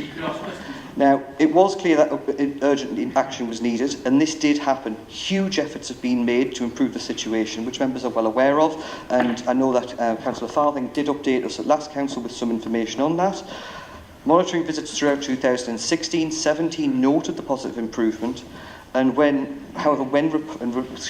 referring to scrutiny, the monitoring inspection in June of 2017 said scrutiny at the council was reviewed and improvements were highlighted in how council charged Together for Children and Children's Services. However, the report on the inspection this year has more to say about scrutiny in Sunderland. It says leadership management and governance are inadequate, senior managers have not ensured the safety of the most vulnerable children, and the governance arrangements between the council and Together for Children are not ensuring effective challenge and scrutiny to improve children's experiences. Now, whilst, and this again quoting from the 2018 report, while the Council has begun to challenge TFC, so noting an improvement, through scrutiny in corporate parenting boards, to date this has not been effective in changing practice. This is Ofsted's own words. The report goes on to recommend that Council, and in their words, ensure that governance and scrutiny arrangements are rigorous and challenging, and that there is an accurate understanding of the quality of practice to enable the Council to hold TFC to account and to ensure that progress is made, that children are protected and that their experiences improve. Now, the incoming Chief Exec of Together for Children provided a report to the Scrutiny Committee and their review of the Ofsted report and shared the details, and there was an incredibly positive headline. Children in Sunderland are better served today than they were 3 years ago, and we in no way take away from that. It was a welcome comment. What remained were several areas which required improvement, and the Chief Executive Together for Children presented back these areas where the TFC intends to take action to improve. What wasn't mentioned were any changes to meet the recommendation on scrutiny arrangements, and that was understandable, as that is the responsibility of this council, this chamber, and not of Together for Children to reform. But no proposals have been forthcoming. During the meeting, questions were being asked by councillors who were attending, and I'm going to quote Councillor Roundtree. She asked an excellent question, I mentioned this last time, and about the state of mental health provision for children looked after care. It was an excellent question and surrounded the recommendation that we need to improve timely access to appropriate mental health services. The question was met with a polite response about what TFC can do, but then pushed back to what the organisation couldn't do, and that were questions for the CCG, an organisation responsible for children's mental health care provision. The problem was that these organisations weren't in the room. Now, I am pleased to see the agenda was published this afternoon for the next Children's Services Scrutiny Committee, and the CCG and other partners in mental health will be attending. And it shows that the committee can respond to issues as they arise, but what remains of concern is it's a reactive approach. It's not reliant, it is reliant on effective questions from members. It's not automatically happening. It's reliant on people attending, but the report should be automatic. That's the point. The reporting should be automatic and the update should be automatic. And we should be able to then discuss all of these issues. The motion tonight requests that the Chief Executive review the existing scrutiny arrangements and bring forward proposals in conjunction with the Chief Executive TSC, which will widen the abilities of scrutiny and review the work of all bodies, and this is not currently contained within Article 6 of the Council Constitution. We have the opportunity to look at what other councils are also doing around the country where they're performing well in providing care to children. We have the opportunity to see, can we do something similar here? We have the opportunity to pull in sector experts and bring them onto the scrutiny committee, not just co-opted members, but others from outside the area who can share this information with us, and then allow scrutiny to drive forward the changes. We need to look at the journey of the child as well, from birth right through to adulthood, and proper scrutiny of all those bodies that are involved in the provision of support on behalf of this council. Twice scrutiny has been called out by Ofsted, and still nothing has been proposed to change scrutiny. There's been a massive amount of change in Together for Children. There's been a huge change in the leadership, and it's noted incredibly effective leadership, but scrutiny remains the gap, and we have no proposals. And all we are asking today is to put forward a proposal, that the Chief Executive explores the options that are available. So with this in mind, I ask Council to back the motion. Thank you very much indeed. Do we have any amendments to the motion? No? Please, can I take names of anyone who would wish to speak on the motion, please?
beg your pardon, that's just about everyone. Councillor Francis, please, first.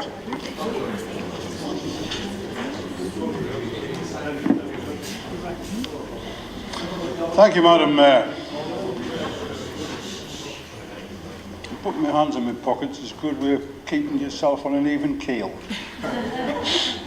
Scrutiny of the functioning of the council and its partners is an important part of every councillor's role. And I am pleased that this was recognised and encouraged by Paul Watson. Opposition members have the added responsibility of scrutinising the functioning of the majority group. It is by these mechanisms that elected members gain the trust of our electorate. When the Conservative group was offered the Vice Chair's seat, my colleagues asked if I would take on the role because of my background in education at secondary and higher levels, together with my experiences of the family panel in the courts. When it was announced that Councillor Pat Smith was to be the chairman of the Children's Scrutiny, her and I agreed that we'd put party differences aside and work together in an open, trusting and frank partnership, something which I believed was quickly achieved and which continues today. Children's Scrutiny has had an uncertain start, following the 2015 Ofsted report and the embarrassing disappearance of its first CEO not long after he was appointed. And the lack of transparency in the matter of his leaving did not help to bolster the committee's standing in the mind of the public or the TFC in the mind of the public. We can't ignore that. In the early days, reports were overfull of jargon and unnecessary detail, and some witnesses did shelter behind claims that other partners had responsibility for issues raised, and there was often statistical detail of little worth. Now, I'm of course referring to my bête noire here, the incorrect use of averages. Following the unavoidable delay of appointing a new CEO for TFC, I have sensed an improvement in the atmosphere during committee meetings, and in this I have been supported by the views of members.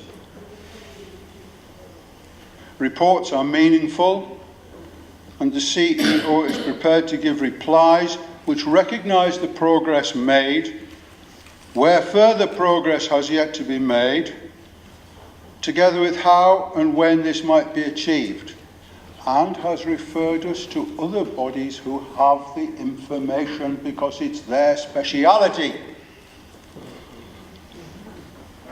Examination of recent agendas reveals the extensive range of matters scrutinised. These include the universal credit potential risks and mitigations, early help, connections update, child sexual exploitation, teenage pregnancy, etc., etc., and reports always come from TFC.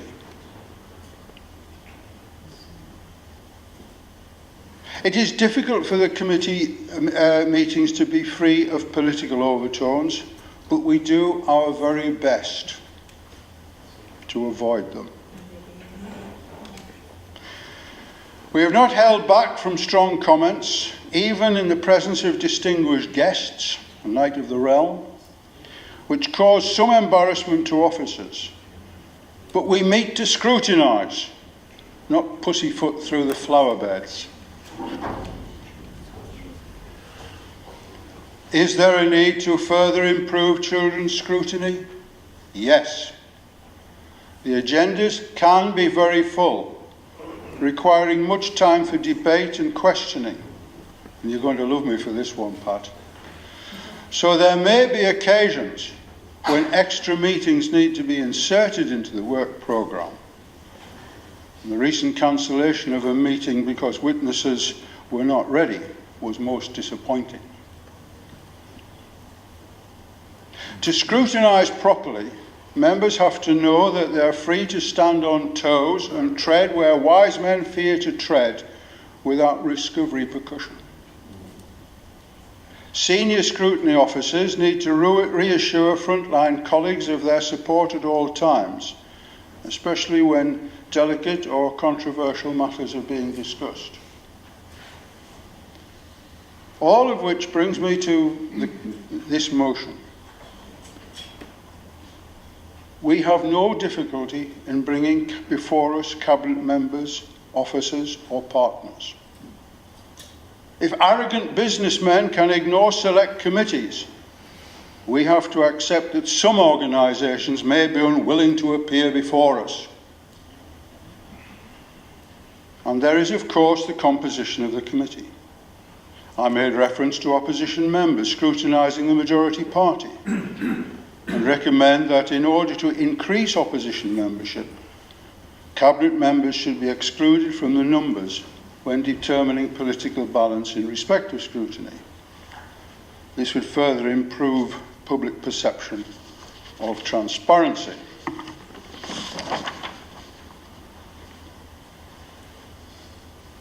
Of course, if a seat is offered, you have to sit in it.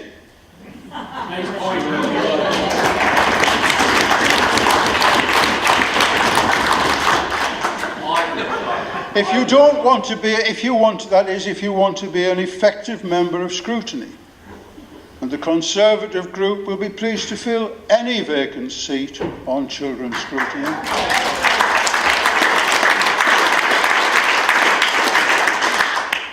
Get your battle hats on.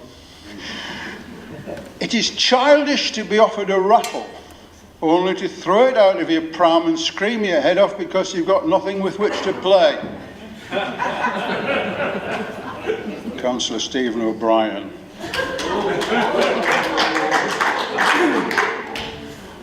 Or are you here tonight as a member of the public?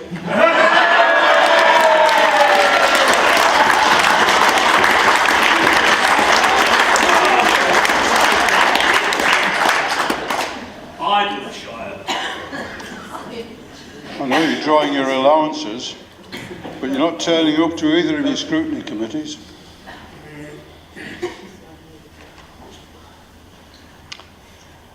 And mentioning allowances, may I say that I receive no monetary reward as Vice Chairman of Children's Scrutiny, and invite the Lib Dems to remove that falsehood from their Twitter account. Lenin said there was nothing as believable as a lie. Well, stop telling lies about me. Thank you.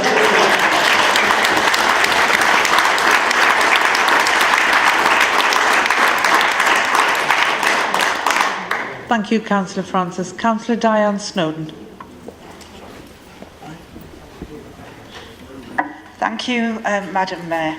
Madam Mayor, I rise to address this motion and give reassurances to members and public alike that scrutiny in Sunderland is both robust and thorough.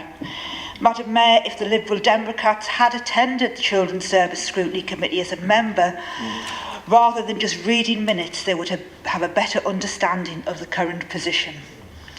As members will be aware, our new scrutiny structure was adopted in May 2016 and is now embedded. As Chair of the Scrutiny Coordinating Committee, I can confirm that I regularly attend meetings with other chairs, vice chairs, both within Sunderland and the region. I also meet with the leader, chief executives and other members of the senior leadership team and our partner organisations, and consult with the Centre for Public Scrutiny. We do this to ensure we are developing the scrutiny process to tackle the challenges and the changing issues which we are forced to in these difficult times, issues which our partner organisations also have to meet.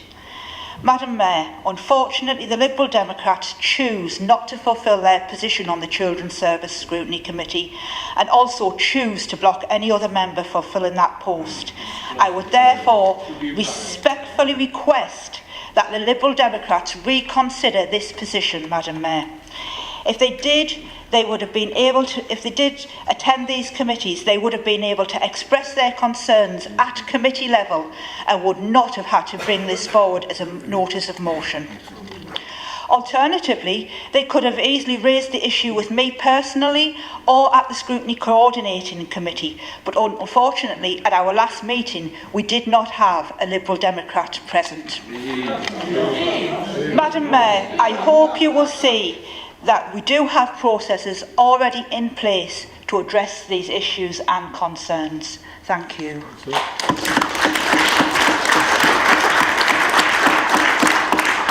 Thank you very much, Councillor Snowdon. Councillor Fiona Miller. Thank you, Madam Mayor. I haven't actually written any speech, but I am a member of the Children Education and Skills Scrutiny Committee.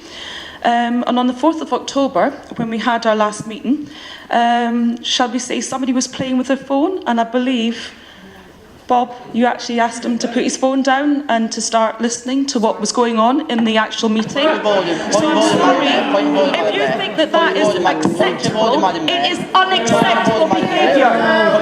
Sit down now, please. No, I'm not. I'm not sitting down.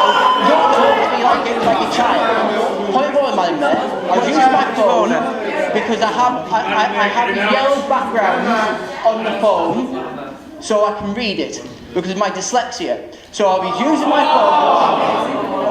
Point of order. Madam Mayor, point of order. I actually am a dyslexic myself, so I really find that quite nasty. What is this? It's yellow. Mine's is pink. Right, I can see things better, but I'm doing this from my heart. I am quite disappointed because I have a son that's also autistic, and if it wasn't for our adult and children's services, he wouldn't be where he is today.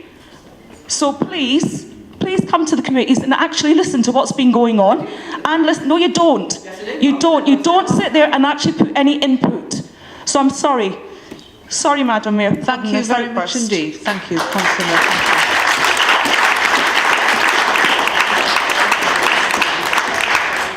Deputy Leader. Thank you, Madam Mayor. Madam Mayor, I don't know how they've got the barefaced cheek to bring something like this forward. I spent 3 years as a scrutiny chair, and scrutiny is by its very nature a reactive function. You're there to scrutinise decisions that have been made. And there's a saying, decisions are made by those who show up. So maybe if they want to say on the decisions, they should show up to committee instead of bringing ridiculous, politically charged notices of motion that effectively the committee, correct me if I'm wrong, but my understanding is that the scrutiny committees currently have the ability to review the work programmes, to co-opt members onto the committee, to bring an added dimension.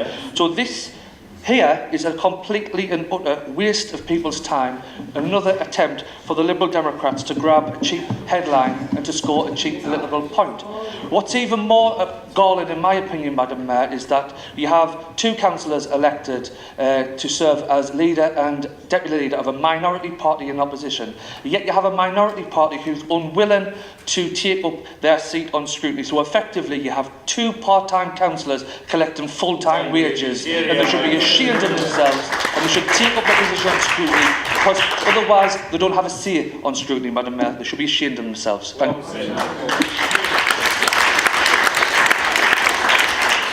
Thank you, Deputy Leader. Councillor Paul Stewart. Thank you, Madam Mayor. Okay, just to remind members of the council that for, I think it was 10 years, I was the chair of Children's Services Scrutiny Committee. And I thought I was a really good chair. In fact, I'm sure I was a really good chair of scrutiny. And Councillor Hall was deputy from the Conservative Party, and I do believe he was a good deputy as well, Madam Mayor. But I was humbled when Councillor Pat Smith took over from me as chair of scrutiny, and she reminded me that even though I'd been chair for such a long time, there were still things that you could learn. And what I have learned from Pat Smith is she is a fantastic chair of scrutiny in this city.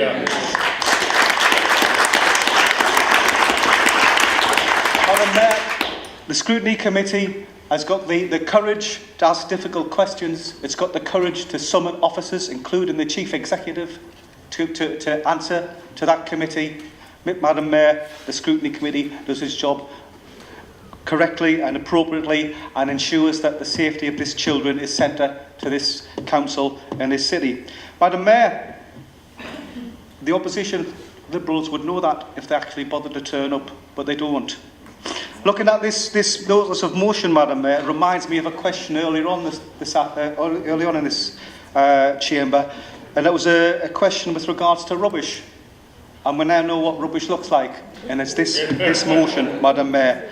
Madam Mayor, what they're doing as a group is simply trying to blame the system rather than blame their own failures in a sense of not being prepared to take their own responsibility and to attend a very important scrutiny committee of this city. Madam Mayor, they're trying to use this as an excuse to change their position with regards to their failure to attend. I wouldn't give them their luxury to do that, and I would urge people to vote against it. Thank you. Well said. Thank you very much indeed, Councillor. Councillor Louise Farthing. Thank you, Madam Mayor. When I wrote my speech, I thought this was a debate about the Constitution, and this is the Constitution and politics. But now I think it's a debate about the Constitution, politics, and a bit of naivety. And this afternoon I spent quite a lot of time reading the Constitution, and I've learnt things that I didn't even know I could do as a councillor within the Constitution, so I've learnt something from this. Now, Article 1 of the Constitution commits the Council to providing leadership to the community with citizen involvement in effective and accountable decision-making. This means, in my view, that councillors are community leaders. We are well aware, on this side of the House, this is what we think we are. But I would dare to suggest to you that the Lib Dem councillors tend to be community misleaders. Their claims to have hundreds of complaints on a particular issue or the ability to get things done quicker than other councillors are totally misleading. So, right, now let's turn to the Constitution. Councillor Haswell has mentioned Article 6, which is in Part 2. What he didn't look at, I don't think, was the paragraph 6.4, which is proceedings of scrutiny committees. The scrutiny committees will conduct their proceedings in accordance with the overview and scrutiny procedure rules set out in Part 4 of this Constitution. And within that, there is definitely the ability to do the sorts of things that we're saying we're not doing. You can do that already. Yes, exactly, right. So, and then the role of the committee will be to review any matter relating to education, children's services and skills, so you can ask about anything. Now, there used to be a scrutiny conference every year at which potential subjects for the ensuing year were discussed. Unfortunately, this system had to be abandoned because of the Liberal, Democrat and Tory cuts to our budget. But I understand now that each scrutiny committee agrees to its work programme at the beginning of the year and may already be listing items for next year. Now, in my experience of being on scrutiny, some subjects flow from one year to the next. Members of scrutiny can have a great influential role in improving services. The Public Health, Culture and Wellbeing panel, I mean, it wasn't even a committee, determined that the walk of shame to the gum clinic in Sunderland should be no more.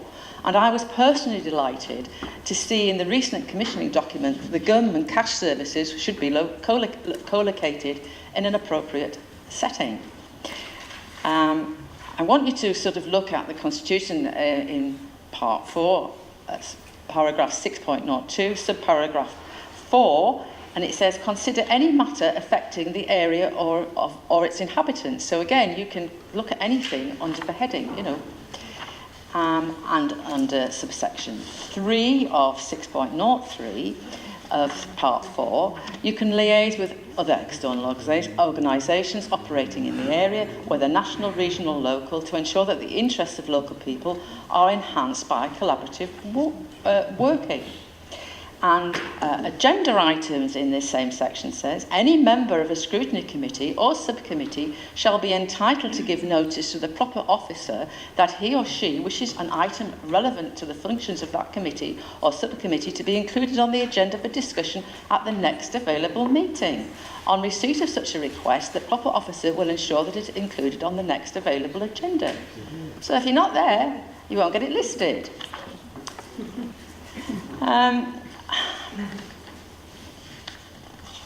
What I wanted to say was that I thought the sort of vacant seat that the Liberals have created on this committee, and I just wanted to draw their attention to what's happening in national politics at the moment.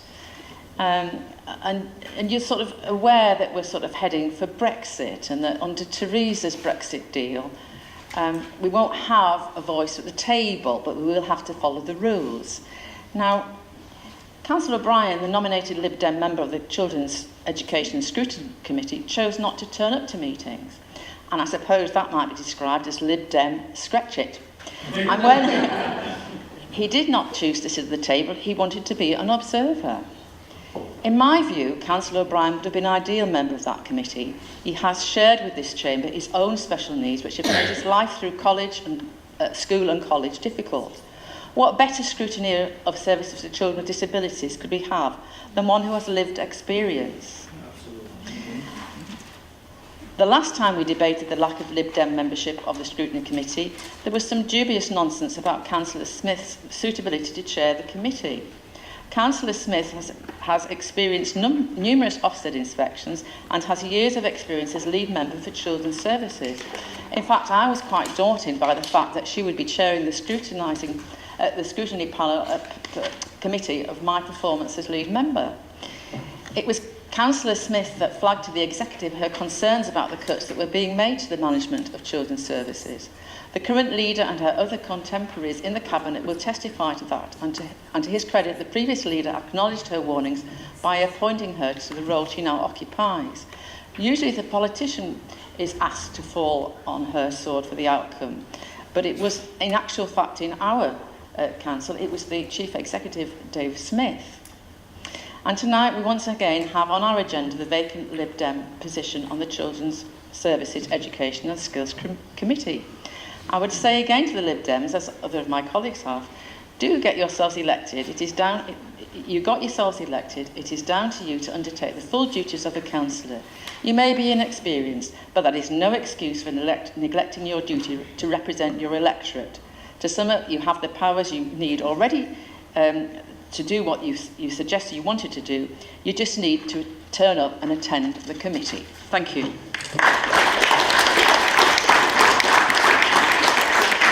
Thank you, Councillor Farthing. Councillor Williams.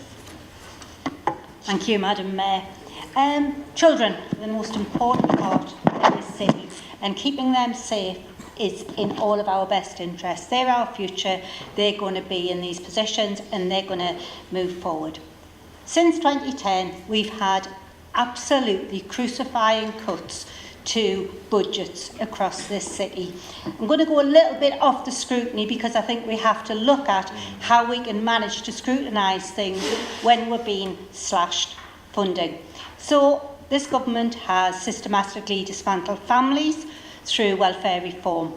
We have a group of people who are really struggling with welfare reform. We have this group just above who get nothing, those who are just making ends meet. They've got no economic certainty for the future, and that adds pressure to families and how they function. We don't have enough resources to manage the amount of young people who need support because of the choice of austerity for these. We also are in a situation where we have other partners who won't look at pooling resources. There is much sense in that. We need to get to that position. It isn't about who's doing this job or who's doing this piece of research. It's what we can deliver to families to make them sustainable to do that. Mental health's been mentioned here. It's absolutely running rife. I'm a governor of 2 schools, and Just as an example, over the past couple of weeks, in both schools, we've had some really distressing situations, had staff in tears, and it is about either families who can't get the help they need or families who won't get the help they need. That impacts on what happens in schools, that happens on how those people manage. Incident today, one young girl had 4 members of staff around her trying to calm her down. That's very expensive. To do that, don't really care about the expense. I care about that little girl who needs help. We can't get that. The funding, you've got to get through the system.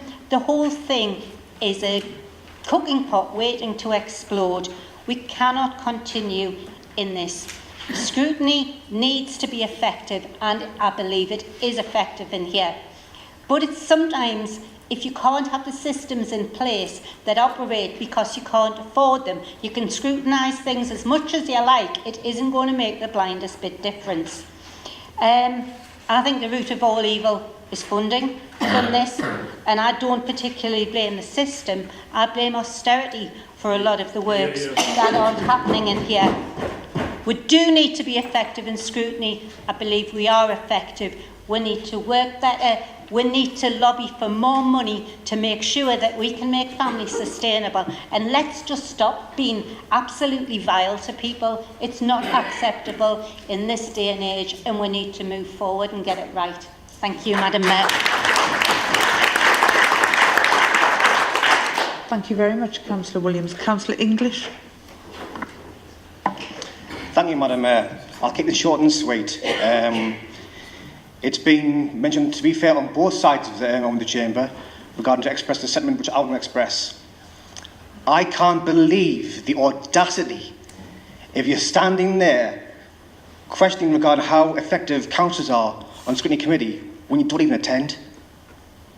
And then just to add matters worse, when you offer the opportunity to actually go to have another representative from your group to attend that scrutiny committee, you decline. It's a cheap political point. I don't know how you actually stand there or even sit there and actually, have the audacity to stand in front of the public and come out with that. Disgraceful. Thank you. Thank you, Councillor English. Councillor Roundtree.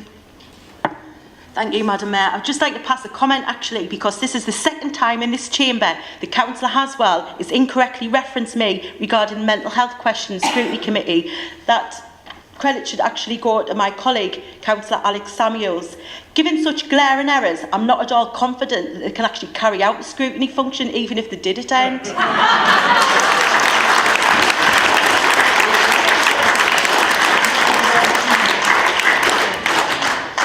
Thank you, Councillor Roundtree. Councillor Essel.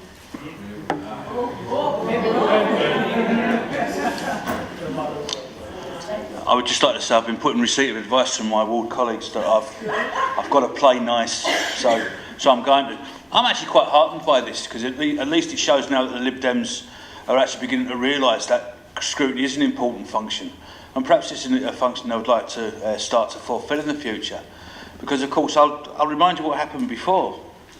In children's scrutiny, again, one of the most important areas that we deal in the safety of children. Councillor Idle O'Brien never turned up for 6 months. 6 whole months he never turned up. Not once. And then he sent a press release to the Supine Sunderland Echo, who aren't going to print any of this debate, by the way. Forget about any criticism of the Lib Dems appearing in the Sunderland Echo. They just printed the press release for them, which criticised Pat Smith, who's done more for children's scrutiny than any of these, just by virtue of the fact that she showed up. Absolutely bone So Idle O'Brien doesn't want to turn up to his scrutiny thing, and then he resigns. So they've got an opportunity. They've got another 4 or 5? I'm losing count. Another 4 or 5 Lib Dems. The 6 altogether, but Idle O'Brien doesn't want to turn up, so you've got 5. One of them could have taken the role. But no, they don't want to do that either, because they're all as idle as each other, aren't they? And then they turn up with this hand-wringing piece of amendment. Thank you, colleagues. But then now they recognise, of course, how important it is to have scrutiny and how questions should be asked. And who do they reference for answering good questions? But incorrectly, as it turns out, Councillor Rowntree, a Labour councillor, a Labour backbench councillor. Do you know what you have to do? You have to turn up, man. Turn up. If you want to ask questions, turn up. Yeah. Thanks very much, colleagues. Thank you, Councillor Essex. Councillor Ty, please. Thanks, Chair, and I'm going to be nice as well.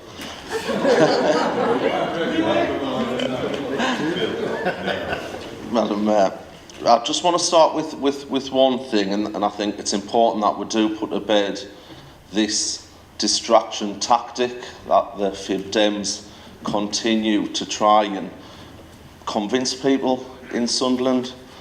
I had the privilege of knocking on doors in the Sandhill ward over the couple of weekends ago, and to say that the electorate, members of the public, are starting to see through the Fib Dem lies that continue to keep telling would be an understatement. And I think their days are numbered when they're trying to mislead members of the public. If they have genuine concerns and genuine campaigns, they should get on with it and do that, and hold this side of this council to account. If we do something wrong, they should hold us to account for it. But on this one, they've made a mistake, they've dug deep, and they should have been sensible about it and said, the last time they tried to embarrass Councillor Smith when it backfired on them, they should have quit while they were ahead, they should have stopped there. But no, they just keep trying to dig. And look at this round here today. You've got members of the public that can clearly see the state that the Lib Dem party is in Sunderland, when this is what they're doing to the children of this city by, and I don't think it's quite been said yet, these decisions that was made, so he didn't just not turn up when things got tough. It was actually prior to the Ofsted inspection, so he did not turn up at all during any of that period to scrutiny prior to the Ofsted inspection. And that's the worst part of it all. You can't use this excuse and say you're packing in because you don't think it's working, when you had the ability to make it work and you didn't want to contribute one little bit to it. It beggars belief. But one of the things I would say, in fairness, is that I would probably call myself one of the more vocal members of that scrutiny committee. No. I think it's fair to say, and I'd reference Bob, a meeting Bob chaired. I was unhappy at the presentation of the minutes at that meeting. I actually did leave that particular meeting. I made my comments perfectly known and left that meeting. And I actually said, I'll come back when the minutes reflect what was said at the previous meeting. Because in my view, the minutes of that meeting weren't reflective of the robust discussions that had took place. If you like, we'll call the word sanitised. And I believe that they were sanitised to protect from Ofsted that we weren't being too robust with those meetings, which is the complete opposite of what you're trying to say now. Now, Ofsted did not attend any of those meetings of scrutiny neither. They made judgments from those minutes, they've looked back, and if there's any fault being caused, I would say it's the way we've recorded the meetings, the way how we've been robust. And I would want to add one final point. I would say we've already made reference to the previous Chief Executive Together for Children. The way an organisation is run is by those at the top and the influence that they have, and the comment has been made that that person was absent for a considerable period of time. We now have a new Chief Exec who I want to see on record. I have absolute confidence in being able to turn that organisation round for the best and start making the changes that this council demands. Now, if you recall the time that 2 meetings ago when you turned up with Councillor Haswell as members of the public, as you proclaimed to be, I actually challenged the Chief Exec in her first address to that committee and said, would she be prepared to work with us in strengthening the scrutiny arrangements to be able to hold Together for Children further to account. We had a full agreement at committee and by that chief executive to do so. What do the Fib Dems do? Pinch the idea, put it in a notice of motion and fetch it to council? What's that about?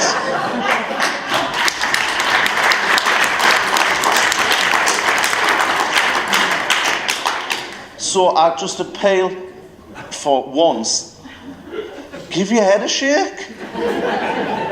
Please start taking it seriously. We're just about to make appointments to that committee. You need to take this position and start giving the children and young people of this city the respect they deserve by representing them.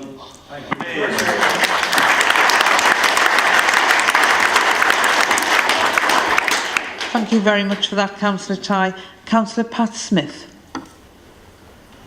Yes, Madam Mayor, I did have a speech to say, but I think everyone said that. What I would say to Councillor Haswell, he stood there tonight and quoted Ofsted. The last time Ofsted members were interviewed by the Ofsted inspector, she quite simply said at the end, to say to you that the committee is doing an excellent job and I wouldn't like to appear in front of you. And I would hold that up because we now, and in the past, had some excellent members and have excellent members, the young ones especially, and Bob said it as well, that absolutely astound me that they have the time to get their heads together after the work they do during the day, they're running in and they're putting on a marvellous performance. I have no worries at all about them in this scrutiny committee because they are excellent. Thank you, Madam Mayor.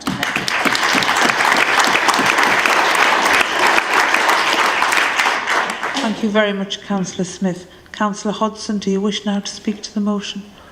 I think it would be rude not to, Mayor Sunderland. Thank you.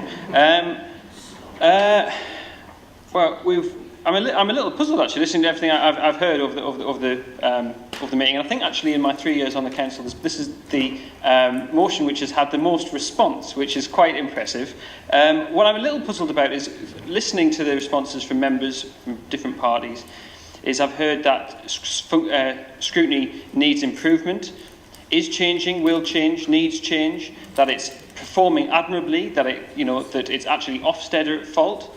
There seems to be a difference of view.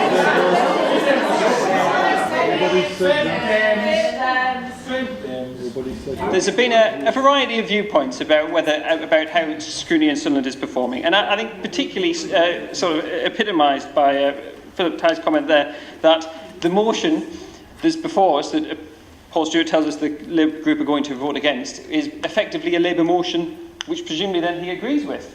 I'm a little baffled about actually Labour's attitude to their own scrutiny process. But point being, I think in a way, given what's gone on over the past 3 years in Sunderland, it's unusual in a way that this council has not had a debate about children's services, and particularly children's services scrutiny, given what's happened with the Ofsted reports and the foundation of Together for Children. I think it's quite clear it's been cathartic for a lot of members, and the Liberal Democrats are always happy to fulfil that function in this chamber.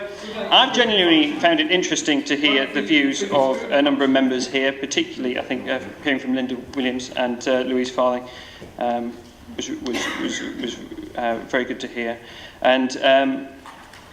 But people have repeatedly acknowledged that we as a council and scrutiny as a committee can do better.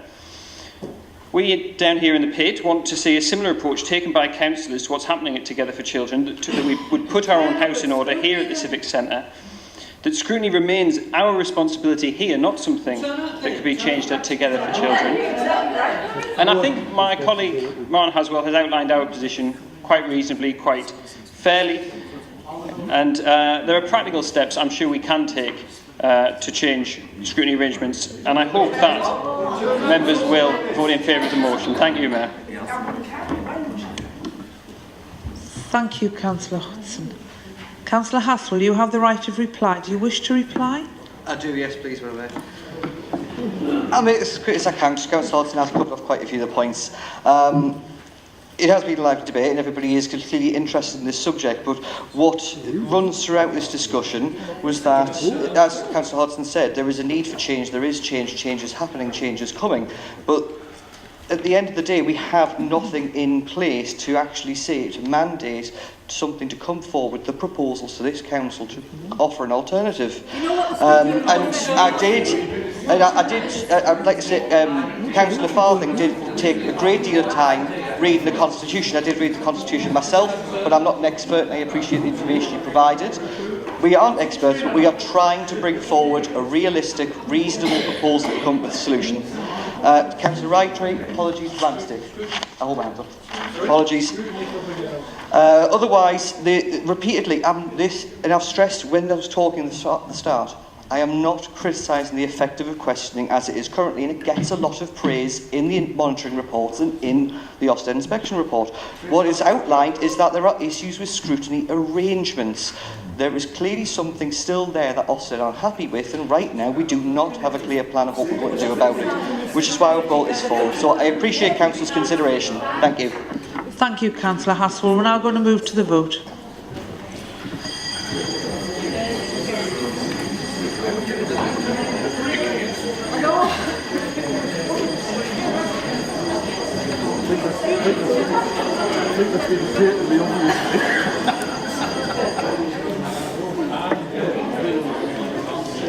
Madam Mayor, there are 6 votes in favour, no abstentions and 55 votes against, and therefore the motion is defeated. Thank you very much indeed. We now move on to the last notice of motion. Before this motion is formally moved, I understand that Councillor Hodgson wishes to alter the motion to delete the word outbreak and replace it with the word end in the final paragraph. Councillor Hodgson, is that correct? Yes, thank you, Mayor Sunderland. Can I ask the Council please to agree the alteration before the motion is read? Councillor Hodgson, would you like to agree and move the motion? Sorry. Oh, I beg your pardon. Sorry, Councillor Farthing. I think it actually should be the armistice, because I think, rather than the end, because I think the end came the following year.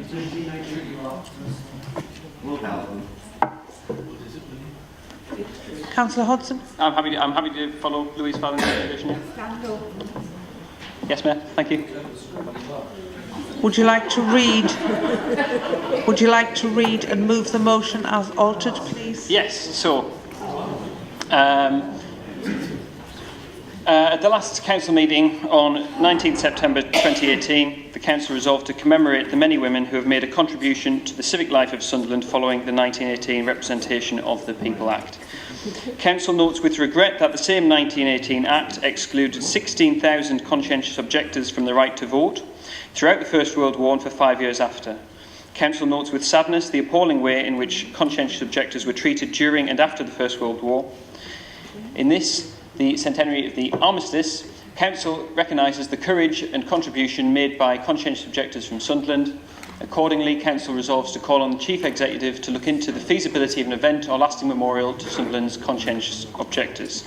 Thank you, Mayor. I move the motion. Who seconds the motion? I second, Madam Mayor. Councillor Hodgson, would you like to read? Would you like to speak to the motion? Yes. Thank you, Mayor Sunderland. Thank you, Mayor Sunderland. I was with yourself and the Deputy Mayor and many members of this council at the moving Remembrance Day service earlier this month, where we held in our thoughts the thousands of soldiers from Sunderland who died, many of them in horrific circumstances in the First World War.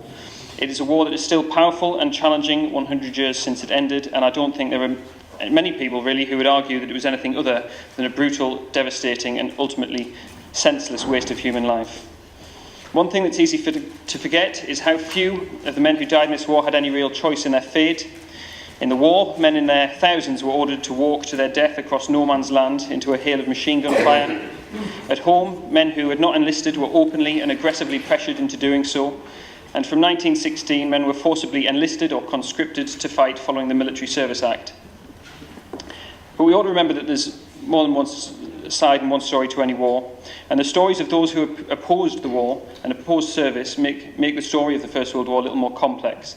These are people whose stories have historically been neglected, and I think on the centenary of the armistice, it's worth us remembering them as well. Not all of these men stayed at home. One group of conscientious objectors set up an ambulance unit to take to the front line, and they still face public criticism for not enlisting and criticism from other pacifists for supporting the war indirectly. But these are people who served and died in the trenches without carrying weapons. Other conscientious objectors worked with relocated refugees and set up schemes to help nationals from enemy nations held in internment camps, and that's certainly true of some conscientious objectors in Sunderland.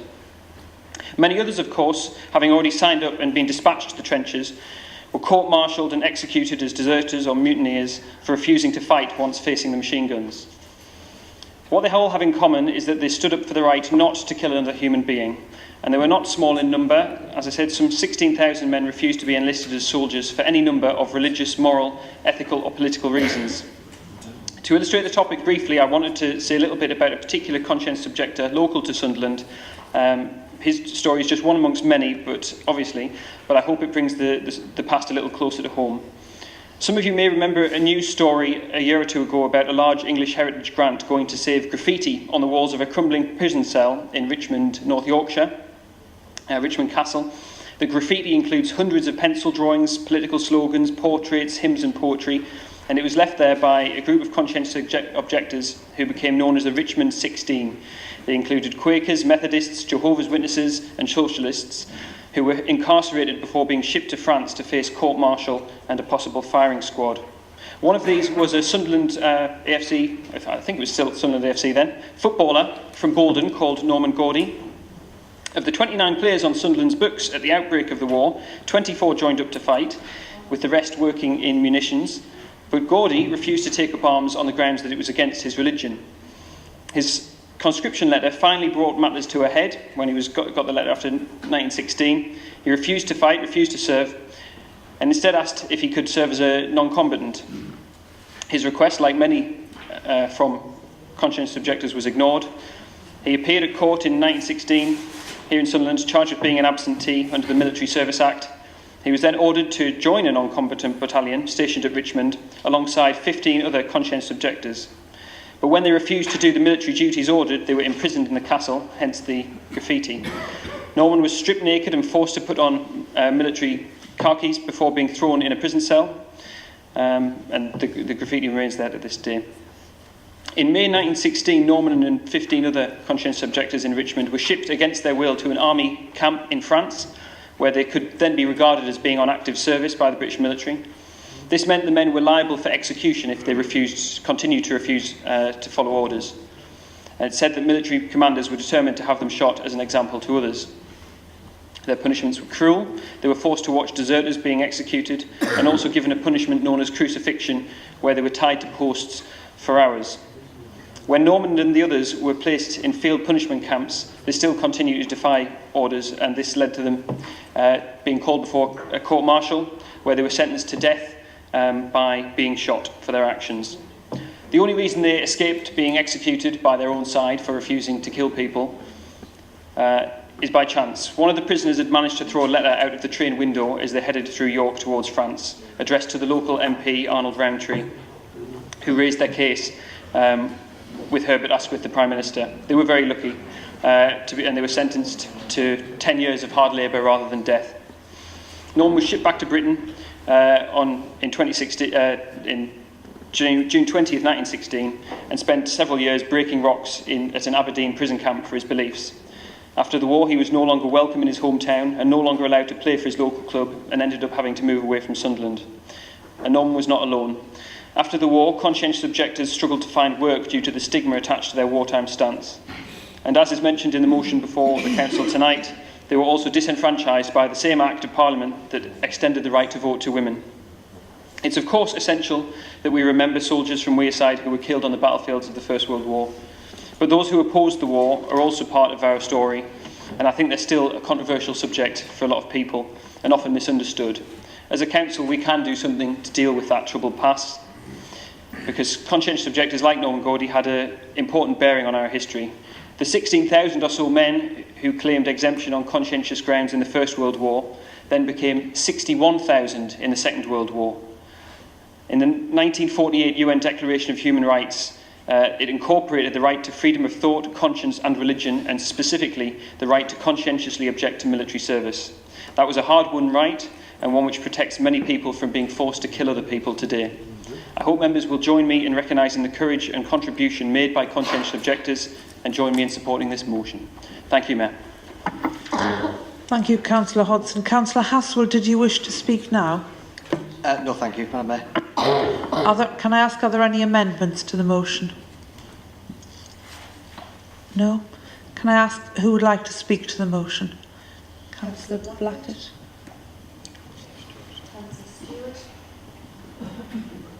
That's it, yes. Councillor Blackett, please. Thank you, Madam Mayor. I will be opposing the motion, but I would like to state beforehand that I do recognise the brave and valuable war work done by many of the conscientious objectors who served as ambulance drivers, as Niall mentioned, or with the Red Cross. However, I have a number of concerns with this motion. First of all, it seems a bit rich coming from the Lib Dems, whose political forebears, such as Sir Edward Grey, marched us off to war in the first place. And as for the legislation excluding objectors from the vote, who was Prime Minister at the time? Ah yes, David Lloyd George, the last Liberal PM. I also wonder why Sunderland. Yes, Sunderland had a handful of objectors, for example Walter Somervell, the son of Sunderland's first Labour MP. There's also Norman you've mentioned as well. However, this small number pales in comparison to the approximately 25,000 Sunderland residents who served in World War I. I won't mention the next bit, so I was going to bring up Richmond, but I'm very pleased that Niall's already brought that up. However, Richmond isn't too far away. It's a very good exhibition there, so I don't see why Sunderland needs one. I mean, it's nearer to us than York. And although York's a short train ride away, I do admit that the Lib Dems seem to think it's at the ends of the earth, judging by your recent Echo article mentioning me. But if they know about the exhibition at Richmond, it does lead me to wonder, do they want a memorial or exhibition in every single settlement in this country? There's no particular reason to mark out Sunderland based on the number of objectors from here. Another concern is they're quite vague on what form the memorial will take. Will it just represent conscientious objectors in times of conflict? Or other forms of objectors? For example, Sunderland Council's very own Stephen O'Brien, who conscientiously objects to attending his committee meetings.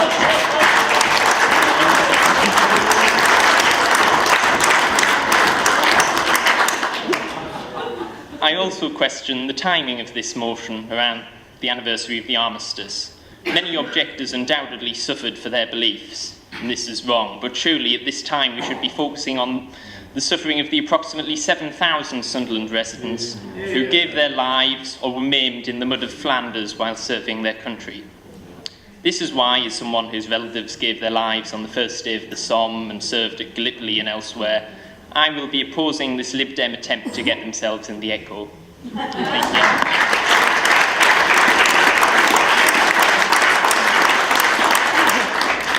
Thank you, Councillor Blackett. Councillor Stewart. Thank you, Madam Mayor.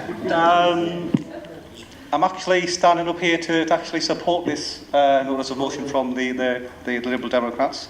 The first time tonight that I've actually put something forward that's actually quite sensible. And it's appropriate for this side of the council chamber, in particular with regards to the history of conscientious objectors, and in particular the First World War. Those of us who know a little bit about the history of the Labour Party will know that it was formed very much through pioneers of Christian socialists and the Independent Labour Party. And in relation to the conscientious objections, it was the Independent Labour Party who took a prominent role in ensuring that individuals who wished to go down that route of being a conscientious objector were able to do so, and duly supported them. Madam Mayor, of the number of conscientious objectors that there were, and it's around about 15,000, 16,000, depending on which Google page you actually look at. It's a case of around a quarter to a third of those conscientious objectors were objected on political grounds, and the vast majority of those were actually members of the Independent Labour Party.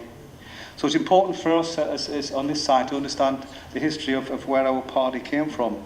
Many of the leaders of the Independent Labour Party, a number of those ended up in jail in relation to supporting conscientious objectors.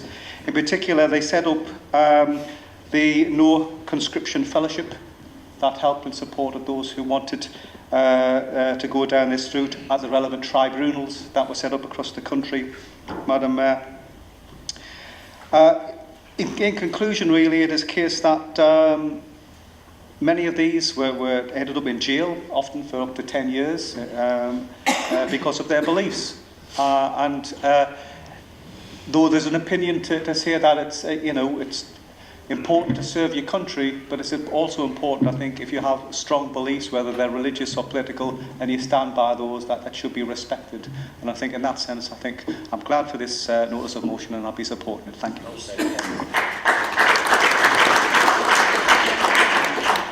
Councillor Hodson, you have a right of reply. Mayor, it is late in the evening, Mayor, and I imagine a lot of people are quite ready to wrap up, and there's still more on the agenda. I thank the members who've spoken in the debate. I understand given it's quite an emotive and controversial issue, I do accept that not everybody will vote the same way, but I do hope people will support it. Thank you. Thank you very much indeed. We'll go to the vote. The vote on the motion.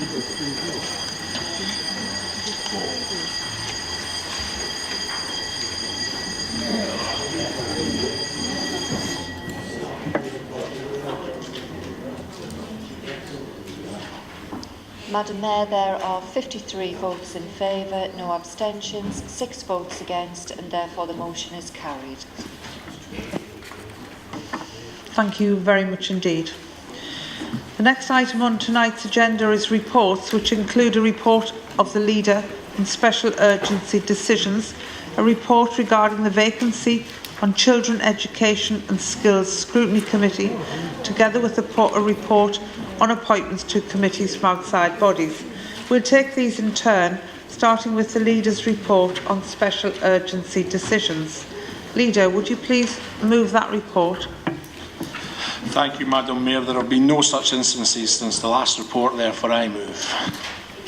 Deputy Leader, do you second the report? I second the report, Madam Mayor. Does the Council agree to receive the report? Next, we'll deal with the report on the vacancy of Children's Education and Skills Scrutiny Committee. Leader, do you move the report? Madam Mayor, I move the report. Deputy Leader, do you second the report? I second the report, Madam Mayor. Leader, would you wish to speak on the report? I do, Madam Mayor. As we did last time, I'll take us to item 7.2, which is to appoint a Liberal Democrat and others group member to the vacant seat. The Labour group finds it quite unacceptable that this vacancy remains empty, so we would like to appoint a Liberal Democrat to that position. And first up is Councillor Hodson, since he's the leader, and we expect him to show leadership in filling this vacancy this evening. Thank you very much, Madam Mayor. Madam Mayor, I second that nomination. Would anyone else wish to speak on that item, please? Please raise your hand. So, Councillor Hodson. Just Councillor Hodson. Thank you, Councillor Hodson.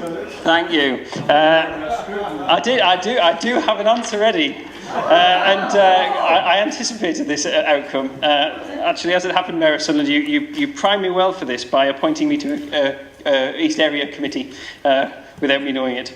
At the last, so it's something I'm quite ready for. At the last meeting, we set out our objections to the way the committee works, and Stephen made quite clear his reasons for resigning from that committee, which I understand and respect as his group leader. At this meeting, we set out in our motion, Martin Haswell spoke very well, how we would like to see Children's Services scrutiny reform and change in the future. I am disappointed that the Council's refused to listen to a dissenting view or acknowledge that things can be changed or improved, despite the frequent soundings in the room that that was the case. So frankly, we have the option of going around in circles with this item at every council meeting, which is not particularly appealing, but I have a thick enough skin for that. Or I can follow Michael and Graham's suggestion that a Liberal Democrat, namely myself, takes up the vacant seat. I'm happy to do that.